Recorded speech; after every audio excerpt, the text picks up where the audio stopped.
Hey, how's everybody doing? Welcome in, welcome in. Thank you for joining Truckers Unite Now. We're getting ready to do a live on TikTok, WeTheTruckers.com. So if anybody wants to check that out, you can. That's where all the activity is going to be. It's at, I'll get that for you in a minute. Give me a second. Thanks everybody for being here. I appreciate you guys. Oh, here we go. Oh, Kate's here. What's going on, Katie? Thank you for being in here, Katie.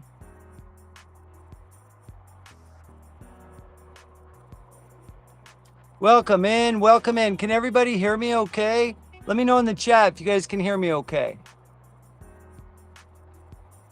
I'm just trying to hook up my my laptop and then we're going to start rocking and rolling.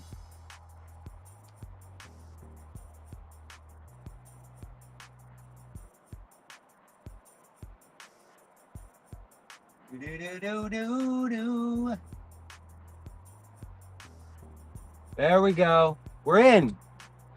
We are in. We are in. Now we just got to hook up our internet. It's all good.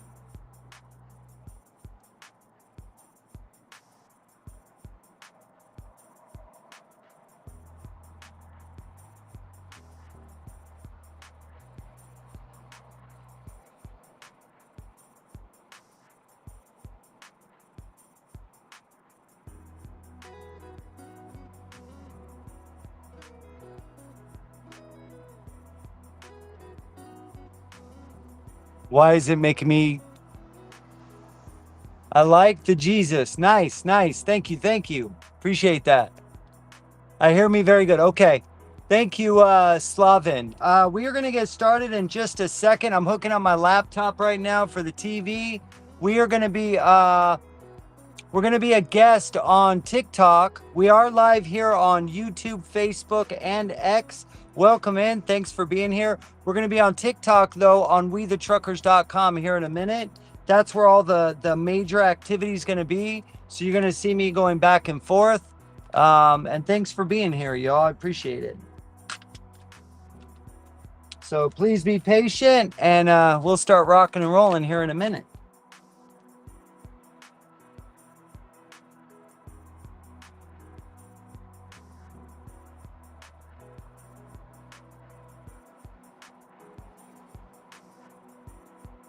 All right, here's our Wi-Fi password.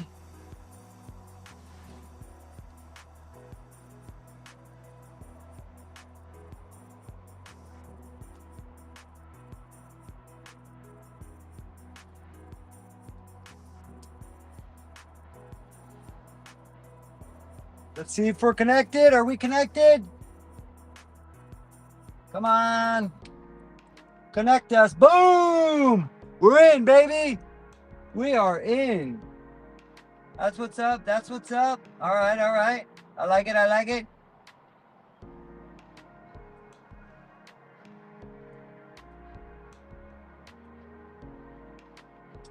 All right, let's see what we got. We'll go to Giggle. We are on Google. We're in. All right. You guys can see it there. Welcome in. Welcome in. All right, let's go ahead and jump over to TikTok. And we are ready to rock and roll.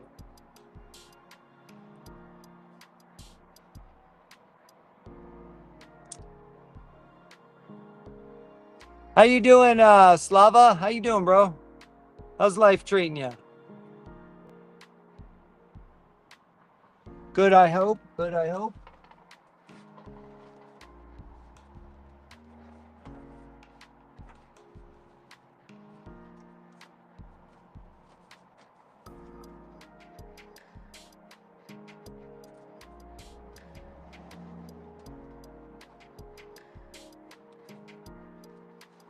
Get that Truckers Unite Now in there.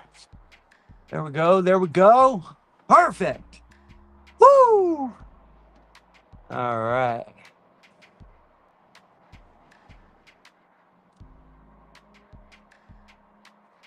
Gonna be on a live on TikTok, YouTube, X, and Facebook if you want to watch, and then I'll call you in a few hours. So just so everybody knows, you hear me good? Yep, yep.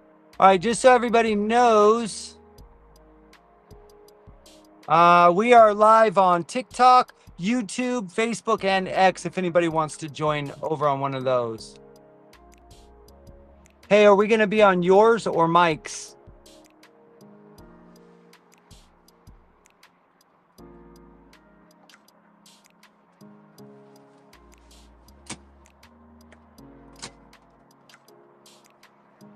All right, let's see here. I'm going to be on a live for about an hour, honey. Can you tell Dominic also, please? And then I'll call you guys after.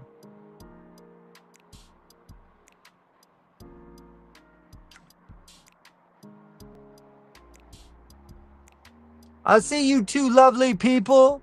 What are you doing? How's life treating you? How are you? How are you? How am I? How are we? We the people in the United States of America that we love.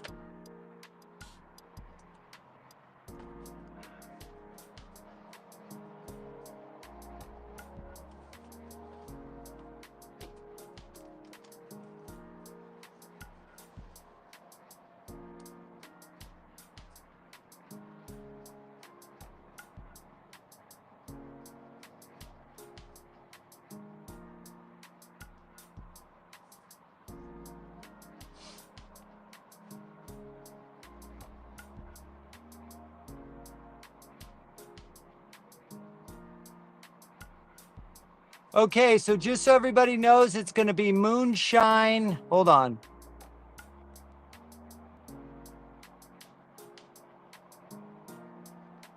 It's going to be moonshine express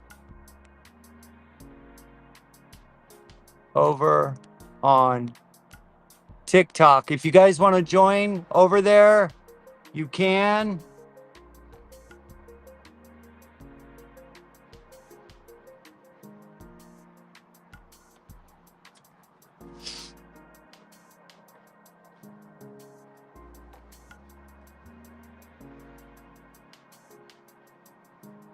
What's up, brother? How you doing?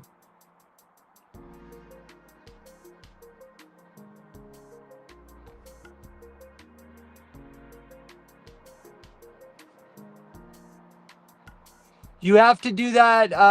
Go to settings if you can right now. Go down to settings, then go to boards, and it should be saved on boards. It's called.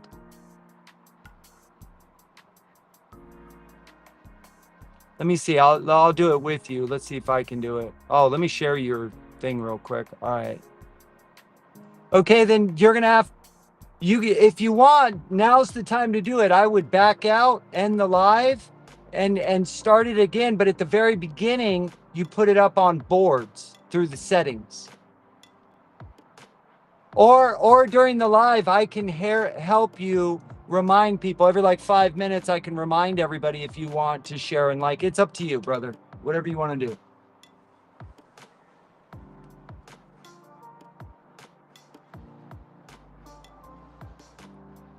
Right. Yeah. I think you have to do it in the beginning. I don't think you can do it during. I think. Yeah, and you've already got 6 people in here. So we'll just do it next time. We'll just remind everybody. Yeah.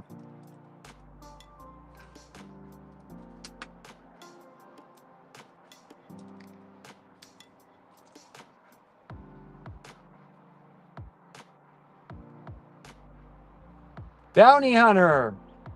McCone. Hello, hello. Let's get you guys some likes.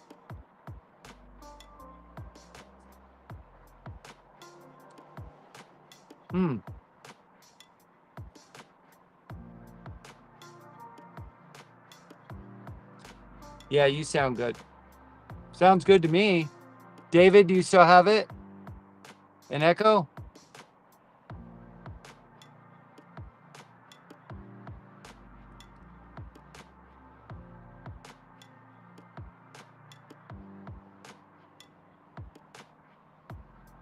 There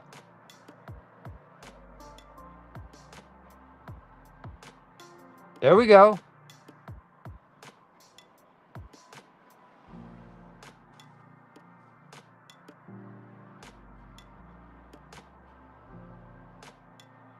There we go.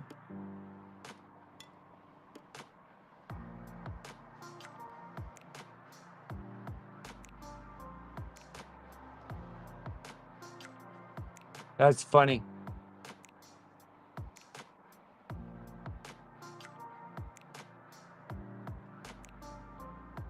That's funny. Being a truck driver, you would think, just say, you know, Arizona time. You figure it out where you're at.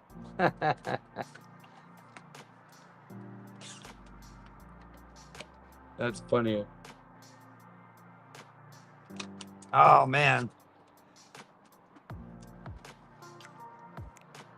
Doing great. I'm burning up over here in Southern California. Sorry, go ahead, Bounty.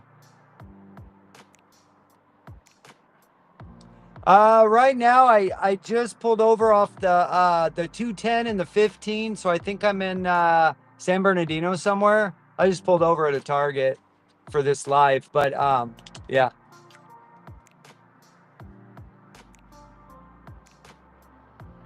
Okay, I'm coming that way. You going south or north?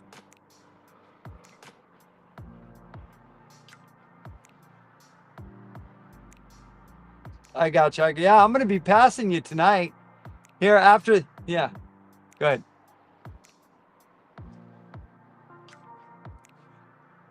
Yeah, after the.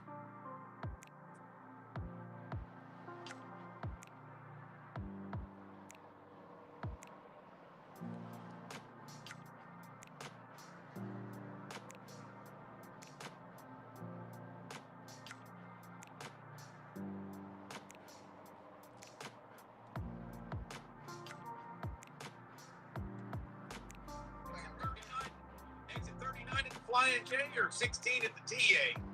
I'm about an hour east of Gallup at this Love's. Oh, okay. I think. I don't know where I'm at. Yeah. I planned on pulling off here, but I'm oversized and I ran out of sunlight, so I had to pull off. Wow, you're pulling an oversized, David? Yeah, that's what I do most of the time. Is it good? Is it better money? Or is it starting to get bad on that end? No, it's good. Right. It's really good. Oversized, I mean, it should be better. It should be better. Yeah, yeah. I get what you're saying. You'll never hear me say it's enough. Yeah. Well, You should have been on here yesterday, David. What did I miss?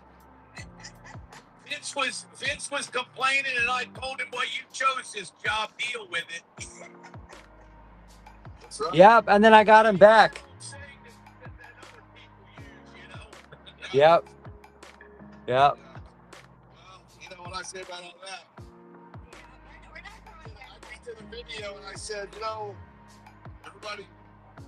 everybody's telling you trucking ain't gonna make you rich, but it's the people telling you that are the people that are trucking's making them freaking rich. Right. So we need to do a shift in this sucker. Yes. Yes. Hang on, we're trying to get Charles up. Oh, there we go. There we go. I didn't send him an invite, so Sweet. How about Bob and Wayne and Jamie? Jamie might not be able to make it. He's got honeydews. Gotcha. And Patrick, I can never get over. Yeah. You gotta call him, not text him. He won't return a text. It's, yeah, we was on there for like 3 hours last night. Nice. Yeah, we were. It was getting good. It was getting really good. I actually have to work for a living nowadays, man. So Ah, I'm trying to get my oil changed. there we go. Hi, Charles. Listen, it's the classic love story. I got in here early enough so that I could be ready for this thing at 7 o'clock. My truck's been in the bay for an oil change since 5 o'clock. Oh, you're at the TA. Wow. Oh, I'm at the Love's. Oh, in Lee, Florida. There we go. Okay. Even worse. Oh boy. Man, that's good. Glad to see everybody made it onto the call. That way we can just start bullshitting and talking. That's right. So I'm going to mute my mic, and as soon as I get done, I'll join you guys. Cool, cool. Okay. Sounds good. So how's everybody doing? Good. Good. I was out in the driveway this morning fighting with a Toyota. Well, were you fighting with the Toyota or was the Toyota fighting with you? Exactly. It was fighting with me, actually. Ah, okay. Freaking Japanese shit. And the Toyota won, right? I'm sure the Toyota No, won. I ended up kicking its ass and winning, so Yeah. it's running. Oh man. I had to change the oil in it. It took me like 3 hours. Wow. Why, you couldn't get the plug out or what? No, I got the plug out, but it has a cartridge oil filter in it. It takes a special wrench to take that to get the filter out. So I had to drive to the auto parts store after I called 3 places to find somebody that had one. Wow. And then the last place that did the oil change had the thing so damn tight that when I went to take it off, the freaking plastic cap broke. So I had to Oh. call 3 places to find somebody that had one to replace it. Oh yeah, it was. Yep, yep. Hey, Axe 76, how you doing, buddy? Thanks for being here, man. I'm glad you're here. And then I went to put brakes on the Mini Coupe.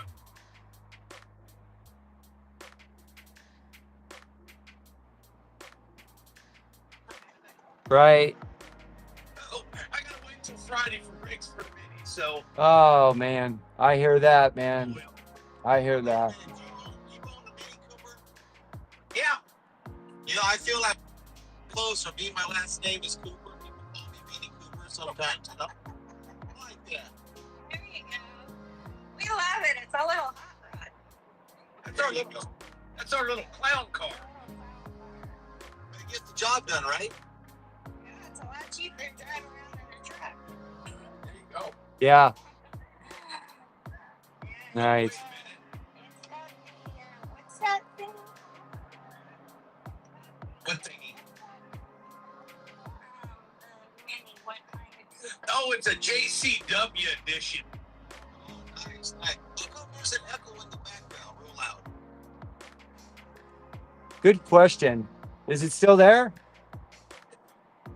It might be because I've got my phone on to do comments and stuff, and I'm right next to it. But I turned the volume off. I don't know. That always happens on Sarah's live when she comes on. It always echoes. I don't know if it's that, Jane, because I usually have 2 phones running at the same time and it never echoes. So I thought you have a couple too. We did last night. And it was fine. So I don't know what it is. yeah, weird. Turn it down even a little bit better. It seems to be okay. Jay, you can join the live on the panel and then mute yourself. And you,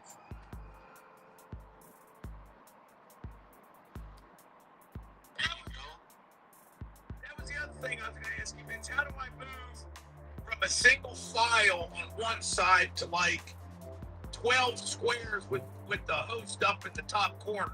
That's only for audio, I think. turn your phone upside down. Jack from you. No, I think that's just for audio, Mike. I don't think you can do that if we're doing audio and video. That's just for audio where you have all the plus boxes. Is that what you're talking about? Yeah.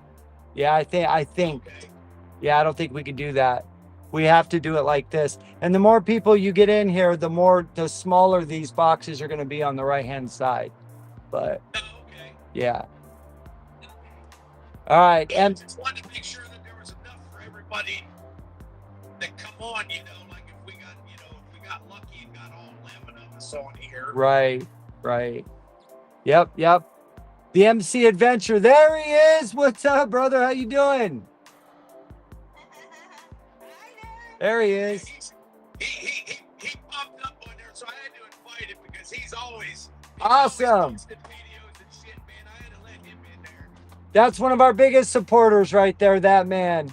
That brother right there, he is always sharing, liking. He's trying to push our content, man. That's a true supporter right there, man. Thank you. MC, I'm always supporting you too, brother, if you notice. I'm always sharing, liking, comment, repost. I got you. I got you. Yeah, what's we're gonna have a second page here for you, dude, and that's in the work. Hey, look what I got today, guys, for my dashboard. Look at, mira. Check this out. What is that? Oh lordy. Oh, man. He goes, he shakes it. Look at. A bobblehead.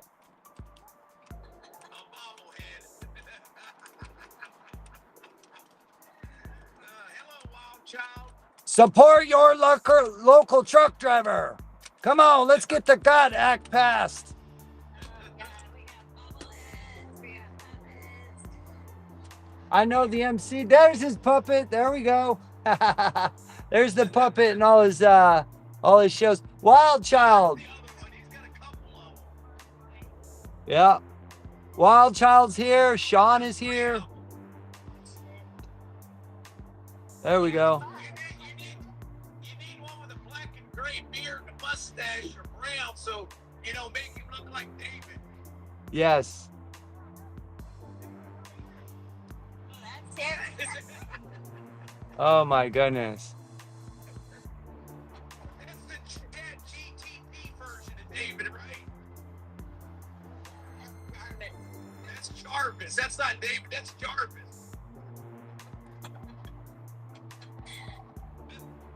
Hey, just so everybody on YouTube, X, and Facebook knows, we are on TikTok. We are on Moonshine Express account, which is also part of WeTheTruckers.com. If you want to see everybody's faces and you want to see Mike at Moonshine and Jane, we're over on TikTok if you guys want to go over there, okay? But thanks for coming in.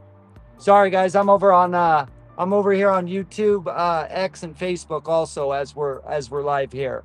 So, yeah, you're welcome. He's a multitasker. That's right. That's right. We got to push this content out, man. For the letters on the screen. You know what? He said he was mute until he was done in the shop or something. He'll be back. I try to learn and grow it on something with social media on any platform. I try to grow at least every other day. That includes videos too. I was so proud. I know this is going to sound silly, but I just learned like 4 days ago, Mike, Jane. So you know how some people like 20 seconds into the video, they'll put like a sticker or something like that over their grandkid because they don't want their grandkid to be online. And then 5 seconds later, they'll take the sticker off. It took me forever to learn how to do that, but I finally did it. I finally learned how to edit and stitch that part of it on my editing software. So my videos will get a tiny bit better. So that's how we learn, right? That's how these content creators, that's how they get good. Literally, it didn't happen overnight for anybody. For everybody, it's a learning curve. It's difficult. It takes time. But so that's why I try to learn something, a little tiny something every day, every other day. You know what I mean? And the video lens ain't gonna work for me. What's that? What's that? Man, Otis. Oh, I'm gonna let you go first. Hey, beauty. I said, no, I'm dyslexic. You don't want me playing around with things like that. Oh yeah, no. That's what I find. Yeah, your videos will all be backwards. Might be great content. Absolutely. Yeah. I'm good at the making videos. I can pop out like 10 videos in like 30 minutes. Oh And man. the sleeper when he starts driving. Jeez. Act 76 says, he gets loaded earlier and I have 150 miles down the road and the shipper called and said that I had to bring it back. Wow, I'm sorry to hear that, man. Act 76 got shafted, man. That sucks. Damn. Sorry to hear that. Yeah. You know, I just, That's great. you That's know, when you tell the broker you're out of phone service, not to answer. yeah. You know, the last time I was at You DC, tell them to be right, Jay. I'm getting confirmation. right? Well, even if you get confirmation, what is to stop them from canceling the load and giving you a tone you? You know? What's to stop them? I guess I'm a little more old fashioned. I tell them nothing's coming off now until I get a damn comp check. Yeah, It ain't hitting up my truck. there you go. Now see if we can all do that. It now. Yeah. We all need to do that. We need to do it collectively. Let's be clear. That's not great. It's business. Yep. Exactly. Exactly. God only knows what I can do with those potatoes and everything else in my truck. Right. There you go. So what platforms are your have they figured out what platforms your podcast is gonna be on? Still working on it right now. I've got, like I said, Digital Marketing Studios who's handling all that for us right now. We got a meeting here this coming Friday regarding everything. So it's going to be a lot of fun. One thing I can say is that right now it definitely seems like it's going to be a ton of fun doing this stuff. We've met up with a lot of great people who just got so much to say about it. And I'm just, super excited. Really excited. What's that called? A lot of positivity. What is? We're looking forward to coming out there. So Yeah. somebody's breaking up. Not me. What was your question there, buddy? Oh, what do you got going on? What is it? And when does it start? So we're starting up this coming February. It's called trackpodcast.com. Okay. They'll be opening up everything live. It stands for Truckers' Responsibility, Accountability, and Consequences. Basically, holding the trucker as well liable and responsible for all the decisions that are being made out there on the highway. It's not just a one-sided blame. It's more about how we got here and what can we do to get out of it. Sweet. So basically just truck drivers being actual professionals, like we're supposed to do. Basically. You're not supposed to say that out loud, man. We're on an open conversation here. Well, I've said it for months. Well, that's exactly what it is. What's wrong with putting a cap on drivers? That's exactly what it is. We need a cap on drivers as well. We don't. Yeah. Yep. We don't need 4 million truck drivers. We need 2. Yeah. There you go. Well, for me, I own a trucking school out of here. So for me, I advocate more for getting rid of the puppy mill schools and Nice. actually teaching a quality road-worthy program. Okay. Sweet. So we. I think you'll agree. Yeah. So we're a little bit more different. Our slogan is a few weeks longer for a lifetime stronger. But like we tell people, we can't graduate you in 3 weeks. That ain't gonna happen. And I don't even want that liability on my conscience there. We have to teach it the right way. There's so much more to a truck than just the ELDs, the theory programs, and things like that. There's so much more from the loading, the unloading, the adjustments of the brakes, how to uphill shift, downshill shift, the Jake bracing. There's just so much more to learn. And one of the greatest things that we do here is that we have multiple trailers from tankers, flatbeds, dry vans, hopper trailers because we teach the agriculture, the frozen food sections, dry van and the flatbed and stuff like that. And only because we want them to know that when you graduate from us, you can go apply at that next job because you understand what that job now consists of doing. You got a general knowledge of how to take this on. So you're teaching a lifestyle. You're not just teaching professional skills. You're teaching like a high quality of life for the community, for our country, the lifestyle of trucking, which it should be taught.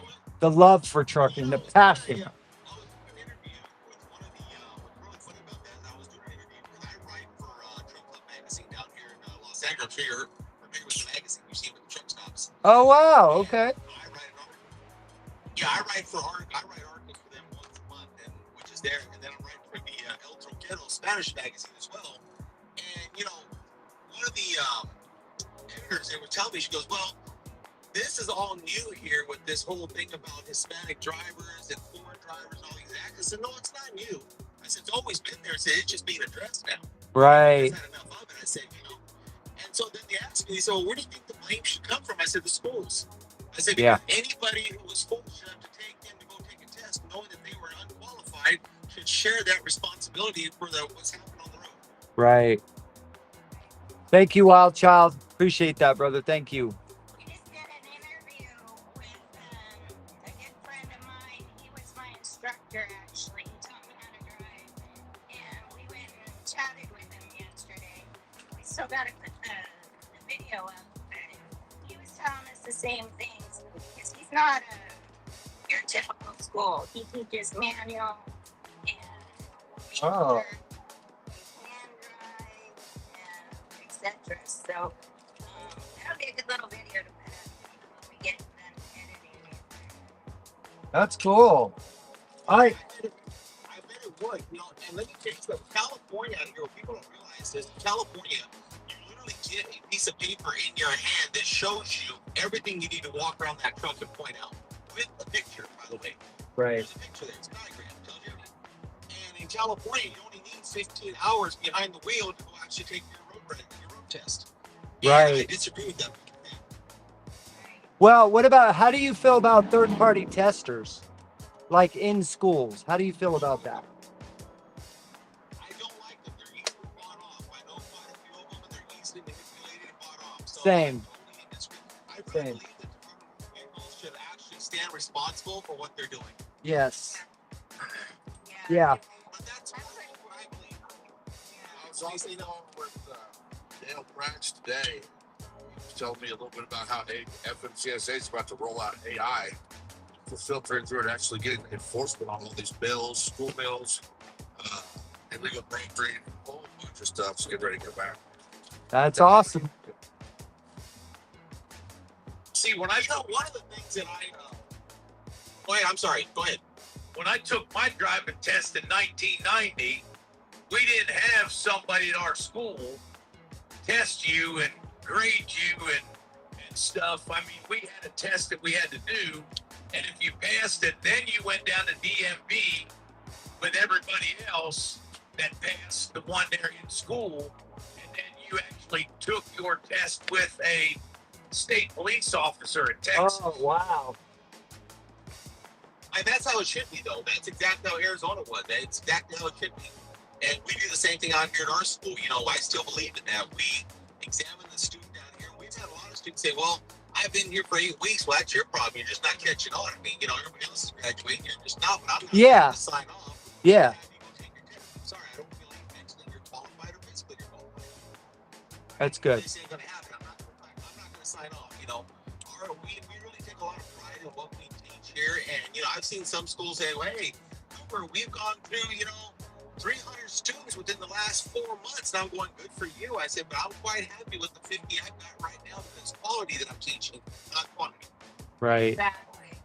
And that's what he does too at his school. He's only got, I think, like a 1-to-5 ratio, and his instructors have to have at least a minimum of 5 years experience. The difference is our price is way different because nowadays, if you notice, several things take factor here. One, trucking schools have gone down to $1,500 to go get your CDL. $1,500 and you can train to take your CDL. Well, that's very scary. I thought it was like 5K today. Oh, let me tell you, it's much more expensive than that. You'll love it. But I tell people, I said, you're learning on a little single axle bobtail with a 28-foot trailer. I said, that's not trucking, son. I said, trucking comes from a much bigger thing. You're going to train on this truck. You're going to get your license. You're going to get a job with one of these bigger companies. They're going to hand you a 70-foot vehicle. And you're going to sit back and say, I'm not waiting for that. What's going on? Yeah. I didn't go to school for that. Right. You're unprepared. Therefore, you're a total absent waiting to happen. So that's not what we do. I said, you got to stand a little bit more responsible and teach the right way. But see, they don't want to do that because when the classes out here are teaching for $1,500 to $1,800 for student, I'm charging $10,000 a student. But I'm also doing it for 12, 14 weeks to make sure he's properly trained and ready to get on the road. Sounds like you're protecting the public. That's what it sounds like to me. You're helping protect our people in this country, and that's what we need. We're talking about human life here. It's not a game. This is a serious business.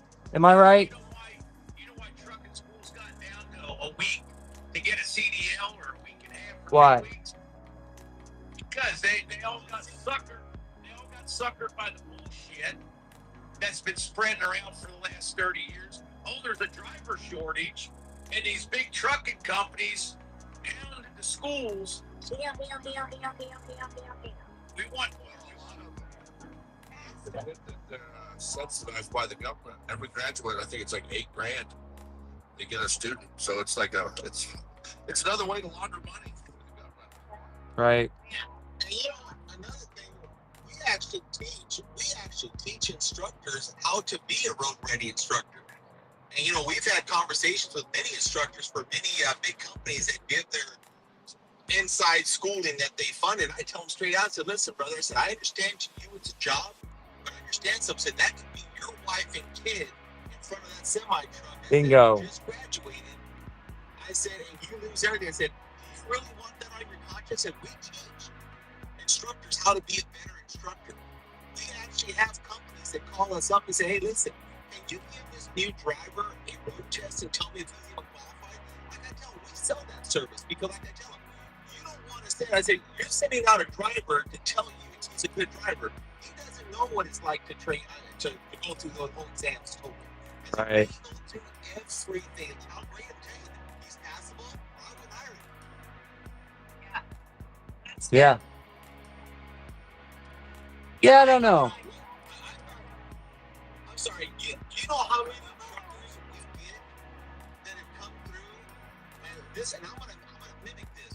Well, I've been driving for 28 years, but my son needs a license, and unfortunately, I'm not examined. But I taught him everything he needs to know. I said, well, maybe you ought to enroll in school because your son don't know shit. And it's an embarrassment. And you know what? I'm gonna tell you something. This is the honest truth. This is no lying. Out of 100 drivers, but we've actually taken these in analyze this. Out of 100 drivers, I promise you, 70% will fail trying to take a road program. They will fail. Wow. They do not know. They're full of bad habits. Do you teach the Smith system in your course? I do teach Smith system. Okay. I teach a lot of stuff. Dude, I love the Smith system. Yeah, I'm gonna have all my kids do the Smith system before I even start with them. You know what I mean? I love the Smith system. And, we're a big thing on the get out and look. Yep. We're a big Goal. we right down to everything. So these people, like I said, it really is sad, but I believe that a lot of drivers need to be recertified and have a refresher course on new things coming up. Yeah. I've had one guy who came out there to the yard one time, and we were teaching him how to back up, and he's saying, well, I can back up, and he was doing very simply. He goes, I don't understand why these students have a hard time, and really wanted to challenge the instructor. I said, let me explain something to you. You get loaded, you back into a dock, you're down the road. I said, if you back into a dock twice a day, you're a very busy man. You have to understand, we're doing it hundreds of times a day, teaching students. I said 1,000 times a week. Do you really want to challenge the instructor? And this is my sole job, is to run this course, and you're going to tell me you're going to match up with it. I said, you got to think about this. I said, yes. I said, there's a whole new world on doing something like this. And, but no different than most of these owner-operators being out there in the field can do complete different stunts in their world. Yeah. So, Bounty, I'm being told that I need to connect with you by a third-party friend of ours. I won't say who it is, but someone just, yeah. So, someone just texted me and said that I need to connect with you. Right on. We all gotta connect. Of course. Of course. Yep. We all should have one another. Yes. And everything. Yep. Yeah, like I said, we do a lot. We're trying to go nationwide with our program. We are working with a few things right now, so we'll see how it turns out. Let's just pray to God up above that. This will be a great year. We can actually pass along an education. Track podcast was strictly designed to do exactly what we're doing right now. We want to talk to the people like yourselves and tell us what, we respect other people's opinions, and there is no right, there is no wrong, just an answer and a consequence. Right. Exactly. The only wrong answer is one not asked. You know what I mean? So, sure. Absolutely. And I tell a lot of people on a lot of these shows here, I said, look, at the end of the day, I can respect you but disagree with you. But that doesn't mean I have to just be disrespectful about it. Right. No, I'm with you there, man. There's a lot of people that'll just end up, they don't want to debate with you. They just want to be right. It's ego. It's ego. And it is. It's hard to learn to slow down a little bit and listen. For me, it was hard in the beginning, There was a lot of folks that I did not like in the beginning and I didn't agree with, but slowly, they would tell me things. I would cross-reference what they were telling me. And damn it, they were right. I was wrong. So one thing for sure is I'm willing to listen to anybody and anything. You know what I mean? You never know. When I went to truck driving school, Real truck, stay humble. we was at a truck stop outside Abilene, Texas. There was I think there was 4 of us in the truck along with the instructor, and we were on our driving portion for the day, where we were running up and down the highway and stuff. And we came out, and there's this flatbed next to us, and he had these goofy little things on all his wheels, the cat's eyes. And the instructor was telling us what those were, telling us how he had his load chained down. And the guy that owned the truck come out there, and he started talking to us and asking us about the truck driving school, this and that. And he says, I'm going to leave you with one piece of advice. The day you think you know everything about driving this truck is the day you need to hang it up and go get a freaking job at McDonald's. There we go. Arrogance. Yep. Don't get too comfortable. That's why I bought my current manual, Mike. I had an automatic for 3 years, and I feel like I started to become complacent, right? And I was doing other things instead of driving the vehicle was driving me. So I had to wait 3 extra weeks to get the current manual that I have, but it was worth it, Right. See, Gen X. We don't have a restriction. Okay. Yeah. Go ahead, brother. We didn't have automatics in 1990, man. Everybody took road tests, and your whole school was a standard. Aren't we all? And I'm teaching these youngins about stuff today. Well, there you go. Well, like I said, we don't have. I truly believe that automatics should be a choice if that's what you want to drive. But I don't believe that anybody with a Class A should carry a restricted license. I believe if you're going to drive, learn the equipment, learn what you got to do. Then it's a choice of what you make to drive. But at least you're doing it with no restrictions. Right. That's why our friend has his school here in Arizona. I got it. Go ahead. He turned her microphone off. That's why our friend down here in Phoenix has nothing but standards. You're gonna go to the school. You're gonna take your test. You're gonna practice. You're gonna drive around town in a standard. So when you do graduate, when you get out of school and get your CDL, you do not have a automatic restriction. Right. So absolutely. Like I said, don't get me wrong here. I grew up old school. I'm a third generation trucker. I was probably conceived in a Peterbilt for all I know. But the point being here is that, my old man taught me on a twin stick. I learned to drive 13, was great. I'm fat and lazy right now. I'll take an automatic all day long while it's got the horsepower because I'm lazy now. And that's not good, right? Hey, there he is. What's up, brother? I like the road now. I gotta have road. Are you going to be able to function, Bob, without your cup of coffee? Yeah, there we go. Yeah. I had had enough coffee today. I'm good. Not me. Ah, You need empty. your coffee cup, though. Ah, that's awesome. There you go. Hey, Bob, I got a question for you. What is that? Bob, I got a question for you. It's Bounty Hunter. Bounty Hunter Trucker. Hey, how you been, Bounty Hunter? I'm doing good. Okay, I just want to know, what kind of coffee are you drinking in the morning? Because you always smile while you're drinking it. Oh, you get so it really doesn't matter. The coffee's bad, but if you drink it long enough, it's just like anything. You can if you eat something or drink something that's bad long enough, it starts to taste pretty good. That's right. That's right. Does anybody here get hooked on that damn Stokes at the truck stops? Coffee's coffee to me, man. Black, plain, and hot. That's it. It's like an extra shot of espresso. Oh, Mama drinks everything, pretty much any kind of coffee except 7-Eleven. I like I gotta tell 7-Eleven. you, I got hooked on that. I like I 7-Eleven. got hooked on Stokes to the point where I take them out of the truck stop and I pull one or two of my Coca-Cola, and damn, that's good too. Wait. What is it called? Is this new? It's called Stokes? Is that like a shot of espresso? What is that? It's like a little shot. Yeah, that's what you put it in. Okay. Huh. All right. I gotta tell you, I love it.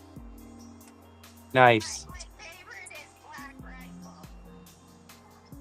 Ooh, that's good stuff. Never had that one. Black Rifle. Never had it. They're all $100, so they're an amazing company. Yeah, that company's owned by, I'm not sure if he's retired or disabled or he got a medical discharge for, getting hurt or something, but he's ex-military. And if I walk in there and apply for a job, and Bob walks in there and applies for a job and I'm military, he'll hire me before he'll hire Bob because he supports veterans really, really good. What about if I'm more qualified for the job than you?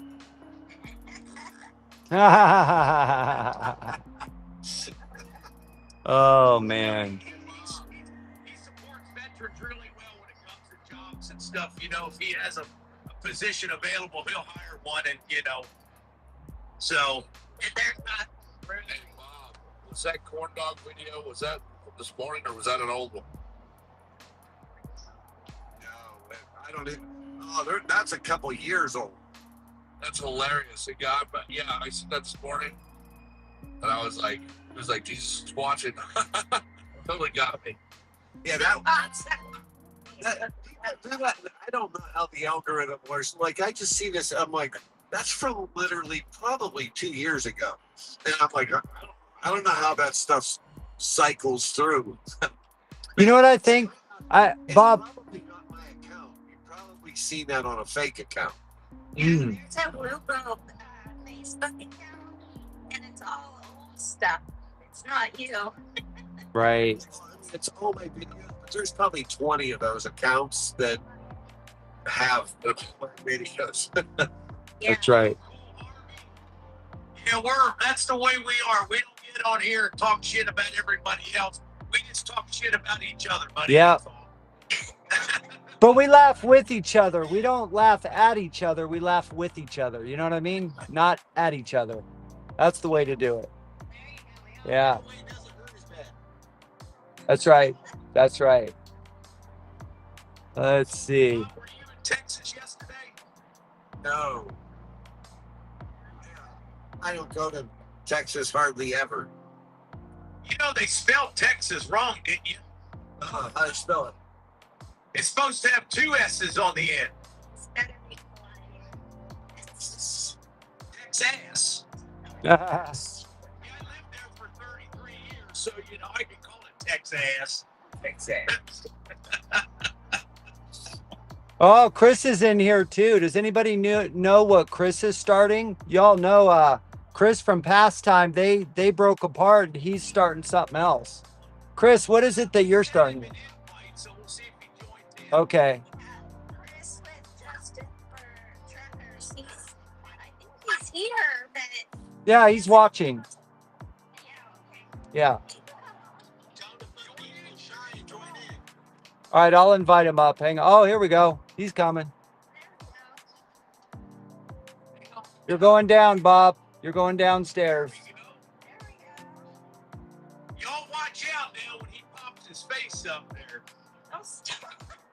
Haha. I'm just gonna let you know I'm a lot better looking than he is. So Hey, did we ever figure out what's going on in California on the border? California and Arizona, are they really striking still or something? this picture's not up. Sorry, that's what. I was saying I heard something about truck drivers striking on the border of California and Arizona on the I-10. I don't know if that's true or not, but that's what I heard When did you get that? from a few people, few videos, and last night on your live. Yeah, it's been 2 or 3 sources I've heard it from. So Oh, okay. I've heard that there's a lot of drivers leaving California. They're bob-tailing out of there. They said, "Kiss my ass, I'm gone." oh yeah, okay. Trucker Mike says I don't think it's true. Yeah, Trucker Mike, I looked at the GPS, live, and I didn't see a red block or anything like that at the border. So, I don't know. I was trying to find news coverage on it, nothing. So, who knows?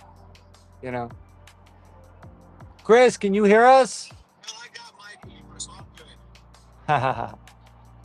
Chris, are you there? Can you not hear me? There we go. There we go. We just gonna have a picture for you up there or nothing. It's on mine, though. It's because you told me you were better looking. You need a picture. I can see your logo. It's just not on my. All right. Boy, David sure is quiet tonight. That's not like him. He sure is quiet. Yeah, David, you all right? Are you breathing? Yeah. Oh, Charles is back. Yeah, I'm just laying here going to bed, just listening to you guys. Just here to support. He used all his energy when he got up at 3 o'clock this morning. Between 3 and 6, he used up all his energy in the first 3 hours he was awake. Ah. I don't know what deal is. I'm up at like 2:30 every day. What is the deal with that? That's crazy. Just wake up and yeah, I like it though. It's nice in the mornings. Nice. So the FMCSA is rolling out AI. Is that what I heard earlier?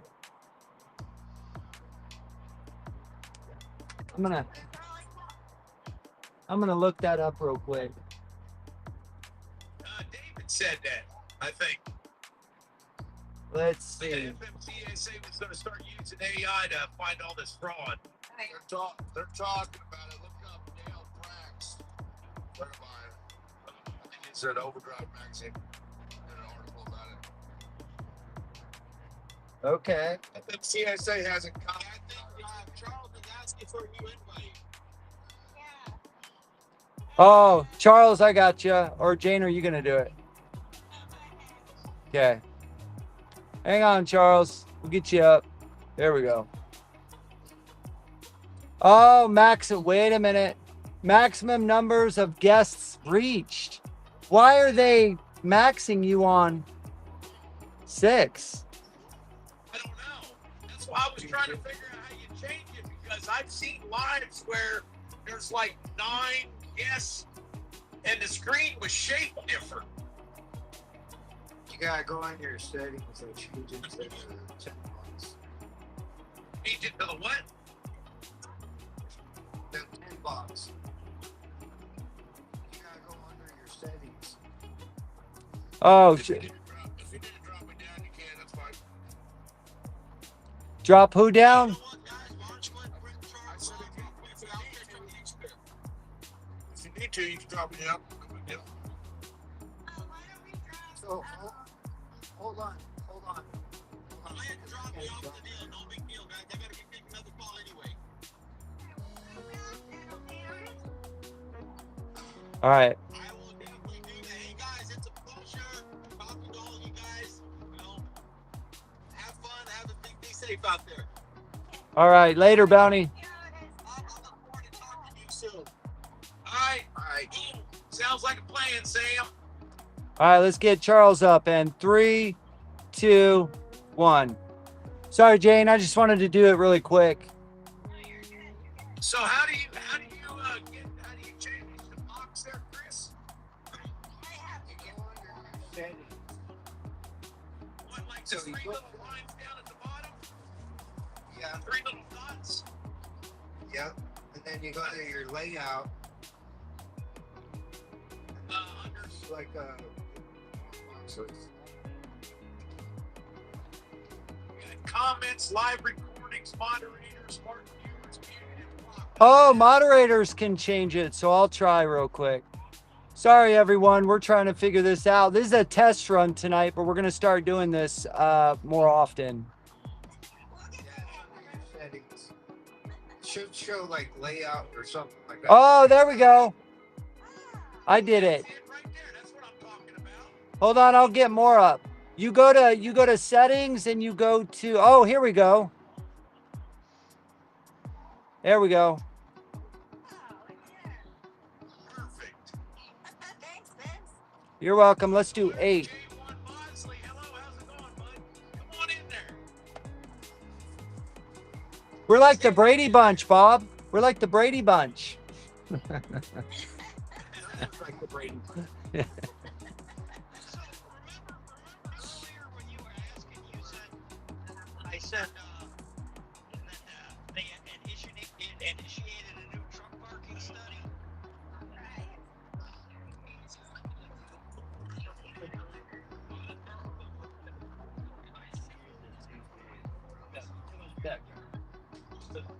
Yeah, go ahead, Charles.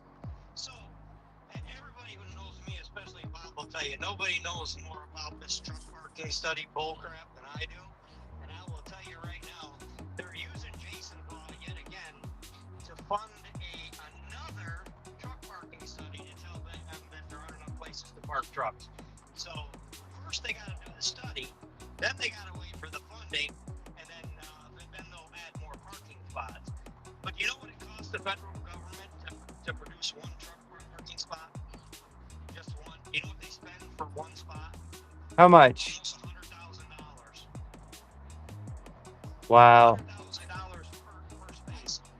If I remember correctly, Charlie, you told me once upon a time to this point up to then they've spent over $140 million on studies for truck Just parking. studies.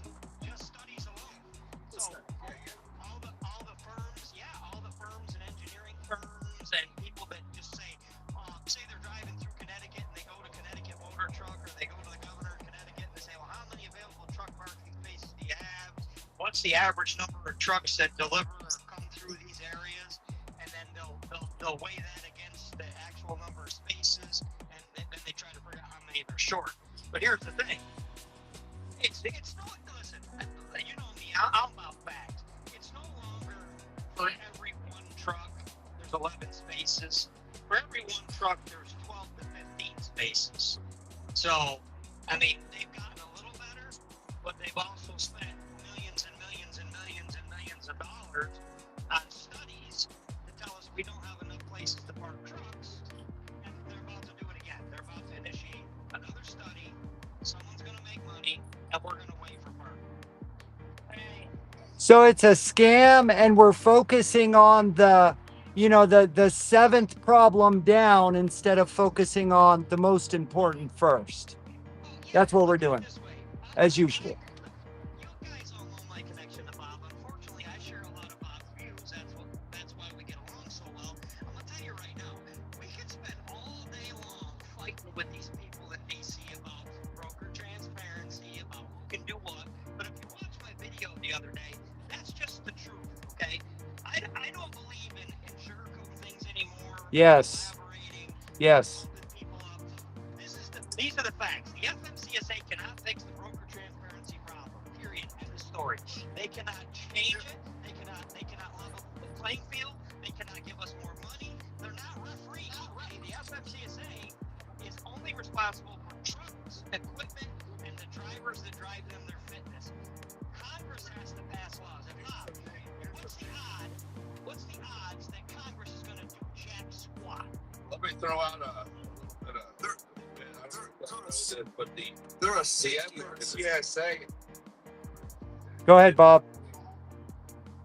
They're a safety organization, and people seem to think that they can change the rules. The only thing that the Federal Motor Carrier Safety Administration can enforce is safety. When it becomes a financial problem, they have no authority. It's out of their wheelhouse. They can't fix it. They won't fix it. They're not allowed to fix it.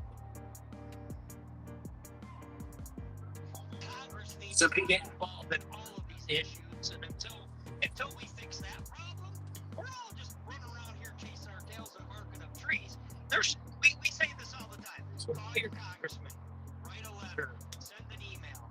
And the problem with the industry is nobody wants to be proactive. Everybody wants to react to things. They don't vote. They won't get out and vote. They won't contact their representatives, and then they wonder why we can't change anything.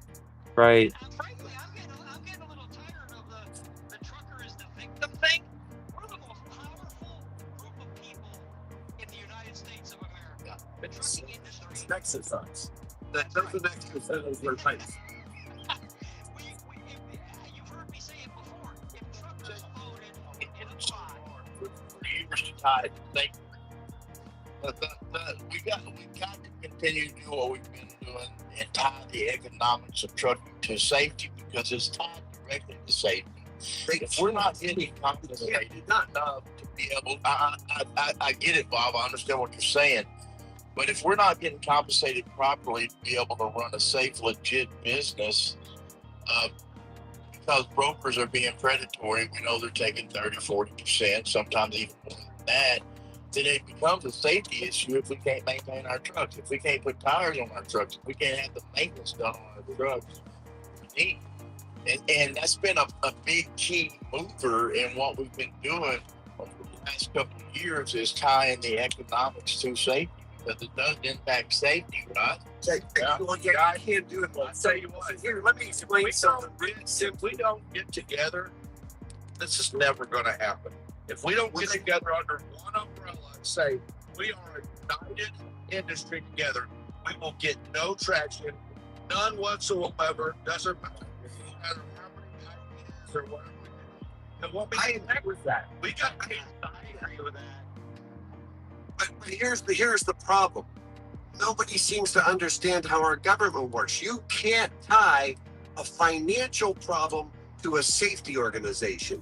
It's not in their wheelhouse. Here's how you have to know how your government works. If you wanted to make sure that the Federal Trade Commission was going to watch the brokers, you have to go to the congressmen that are on the Commerce Committee. And you talk to those congressmen. Those congressmen will pass a law.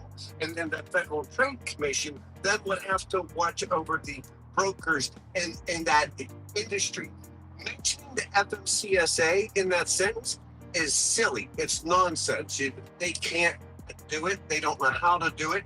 They're a safety organization. That's a financial transaction. And when you start putting a dollar amount, this amount, that amount, they are a safety organization. They are not a financial organization. So when people start saying, we're going to get the FMCSA to do a financial thing, it's like crazy. It makes me go insane. let's forget this whole talk about the government and the FMCSA and get an organization together that's going to make the standards that we need. No mega corporation in the country waiting for the government to set their rates. They just I don't. Hang on. I don't want to insult anybody, and that's not my intention here. Again, That was weird. We lost you, Charles. Someone else paused him.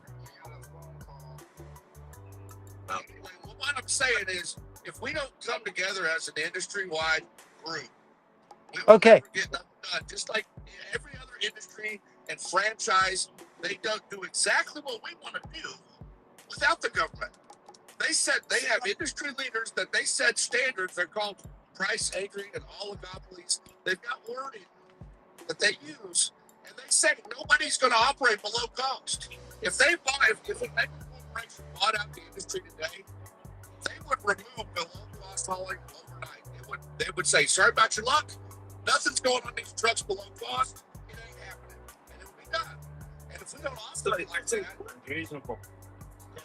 I agree that it does need to change. We need to come together. But you're like evading thousands of rules and laws when it comes to federal motor carrier acts, surface transportation reauthorization acts. There's already a ton of laws that are in place, and what you're saying is we got to get together and break the law. Is what you're telling me, and you're telling a bunch of people. I want to do it my way. Hold on, David, let him finish and then you go. It's standards. There's no law. What you're saying is false. There's no law that says Wait, that doesn't make sense. Standards about what? Explain yourself. we can set standards and teach carriers how to be running above profit, how to request transparency on the mass levels. Not 20 guys. I'm talking 50,000 guys where they're getting just bombarded by transparency requests by carriers that refuse to haul for less than a profit, not surviving rates, profitability. I'm talking when you got money at the end of the day, not using your credit card. That's what corporations, Carriers are. So when you say that, I know 74,000 owner operators with one truck and one you know trailer. how many carriers there are. You know how many carriers there are in America. Specifically, I know how many guys there are with one truck and one trailer. It's 270,000. So I You got know how many Cool, Harvey. carriers there are. Total.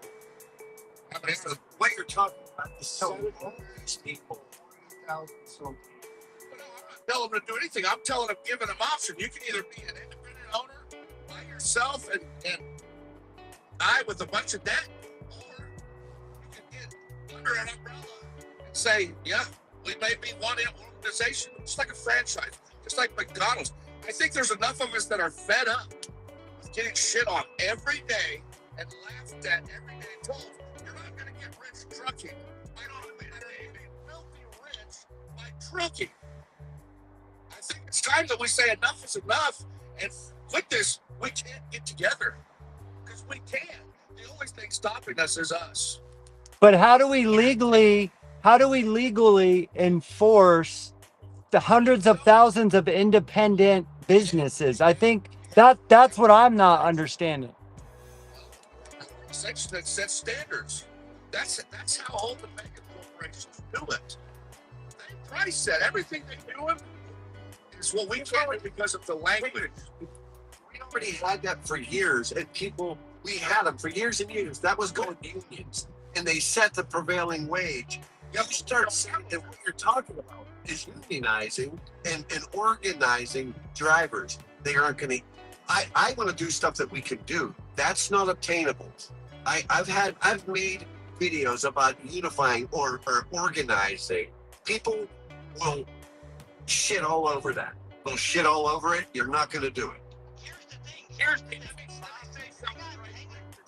Let me say something to someone that made a comment on here. That white boy John, this is not an argument. If you go to our webpage, WeTheTruckers.com, you will see that just about everybody that's in this TikTok live right now is on our webpage, and we are having a discussion trying to figure things out and what needs to be done. So, we're not arguing like a lot of these lives do all the time. This is Civil debate. This is civil debating. That's what the peacefully, civilly debating. You're free to join and make comments, but we're not debaters. We're not arguing. Okay, so that's fine. All right, Charles. Charles was next. Charles. Back to the point, okay? None of these ideas are crazy, but here's the reality. Truckers are disheartened by previous movements and leadership within this industry, because this industry is answer to everything. What you two have done, okay, Moonshine, what you guys have done is created a platform where people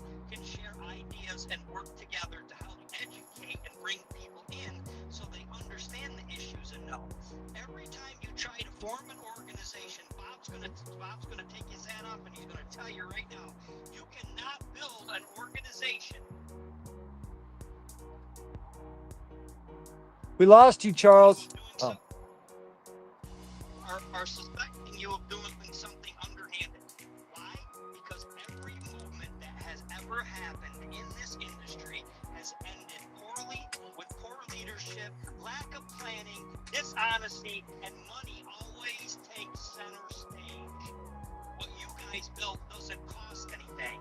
We can support David, we can support his idea, we can support Bob, we can support Vince, we can support Bosley, we can support the Bounty Hunter, we can support Chris.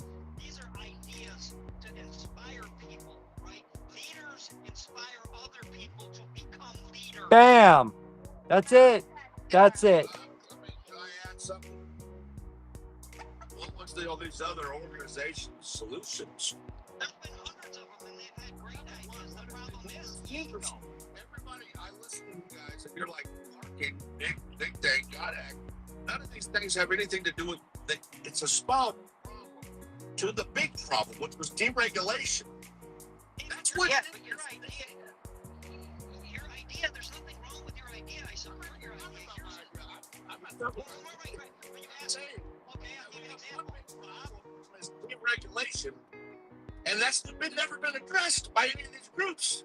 It's been slow rolls to Washington. They're doing everything that we all admit doesn't work. You can't, because you can't fix deregulation. It was deregulated. That's why the word deregulation is the word that just came out of your mouth. Guess what? All these big corporations in the country, they all do everything that we're not allowed to do under different language. But we're Okay, you just answered your own question. That's why they fear us. Quietly, they fear us. Hold on. One person at a time. Go ahead, Bob. Say what you got to say. It's Bob's turn. Wait a minute. I had to finish my thought. Why we always jump around to Bob when it says We don't. If Bob interrupts, he'll be in just as much trouble. Bob doesn't, we're all equals here. I've been quiet this whole time. Let me finish thought. Guys, we're going against major corporations, okay? McDonald's, franchises. They are owner operators, dude. They're all independently owned, and none of them operate below cost. You know how they do that without price fixing? Have you heard of what is it? The JB Hunt deal with Walmart and BNSF. You heard about what is it, Condor or Concord or whatever? They do all these things that we as truck drivers aren't allowed to do under the words that we use. No, we can't set rates. We can't do these things. But all around us, they're doing them with different language. So I'm saying we need to get more educated and do the language that they're doing. All right, let Bob comment on what you were saying.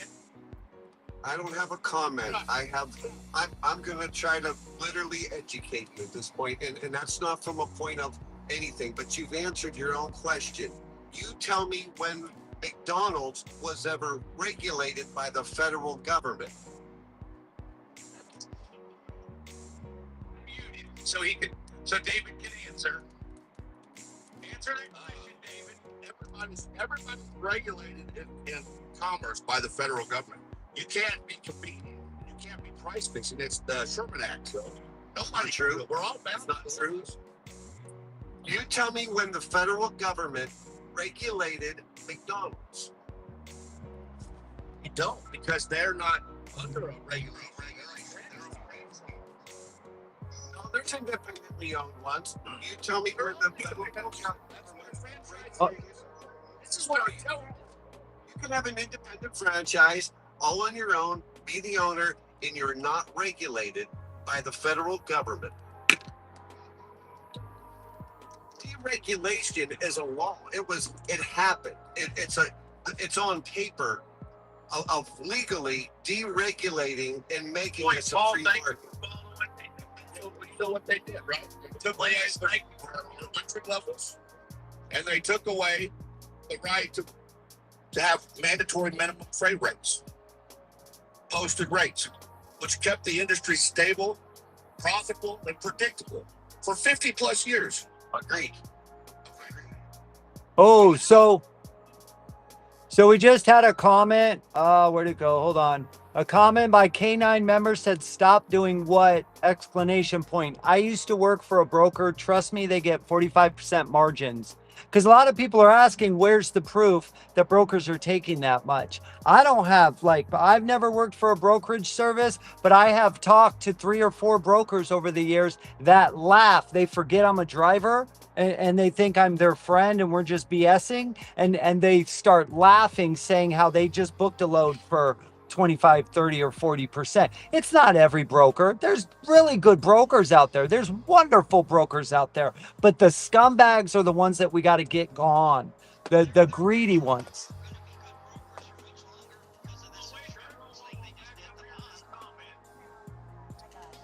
Hey, Bob, Yeah.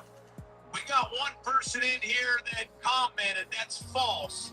McDonald's is definitely regulated by the government. Who gives them their work? When you say we're regulated, when we were regulated, they gave us our work. They told us where we could haul. They said what lanes. They said how many people were allowed to be in a lane. They allowed the amount of trucks that were in a lane. You had to apply to be in that lane. You tell me an industry like McDonald's that was regulated, that said how many customers they're allowed to have, how many stores they're allowed to have. You explain that to me, how McDonald's was regulated. McDonald's does that themselves. They make sure that they don't have too much. Well, that's right, David, because you as an owner of that franchise can state, well, I'm only going to hire 20 people. Boom, that's it. I'm only going to allow my employees to work 30 hours a week. Boom. That's the owner's choice. That's not the government forcing them to do that. Stands above our industry where we all can say, no, here's our standards. We're not hauling for no problem. We're going to have profit. We're going to have safe roads. It's like Jamie was saying, it's not safe to have trucks out here operating at a loss and being able to bid freight way below the actual numbers. And it's insane. And then honest companies have to try and compete with this and become dishonest and screw their drivers. And it's a cesspool because we don't have any standards. So we need to get. Can I tell you the root problem? Can I tell you the biggest problem that you have, that you're up against, and what the real problem is? The whole entire trucking industry is ignorant. There's never a truck that you see that is good for the economy, that's good for the consumer, that's good for the shipper. We're a drain on everything. And our president, this current administration, if they help truck drivers, they hurt the economy. And the president will help them. Let him finish, Dave. Hold on. The president wouldn't want to hurt the economy. So by helping truck drivers and making truck drivers and have this standard, it's going to cost more, because it's always a cost. In this world, that's good for the economy. So you've got to keep in mind, when you're saying we're going to do this, you're costing the American people and the economy to rise. That was the whole reason they deregulated the industry, was President Carter and his administration were trying to use trucking as a lever, right, as a tool to tell the American people, we're going to save you money in this worst economic time we've ever known. And what was the biggest lever they could pull? They pulled the lever.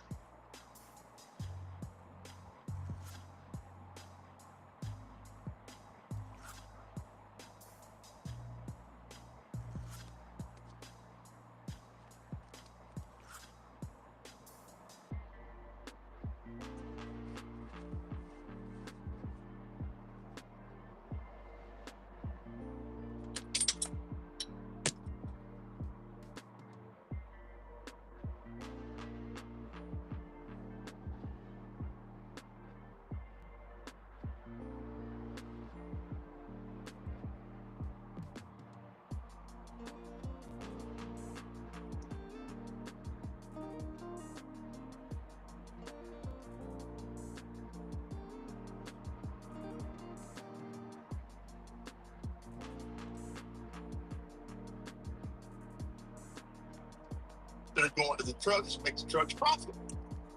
the entire trucking industry is a drain. We're a cost. We're a cost to every shipper. We're a cost to every manufacturer. We are a necessary evil. You can't run this service. Yeah, I just can't can't run. run that shit. We are a service to this You country. can't run the country without us. We are absolutely, And we have to start acting like it. but we are a cost. So any way they can shave money and take money away from this industry is a savings to the economy. It's a savings to the American. Listen, as an industry, we need to say no. That's We the don't. fact. Who lets their customers set their prices? This is the ignorantest shit I've ever heard in my life. Why, as a trucking industry, should we let everybody else set our prices? How about we say no? We're going to run out of profit. If you can't afford it, sorry about your luck. That's what Love's telling me. If I can't, my fuel card don't work, guess what? I'm getting towed out of that lane. If I ain't got my money at McDonald's, that order ain't going through.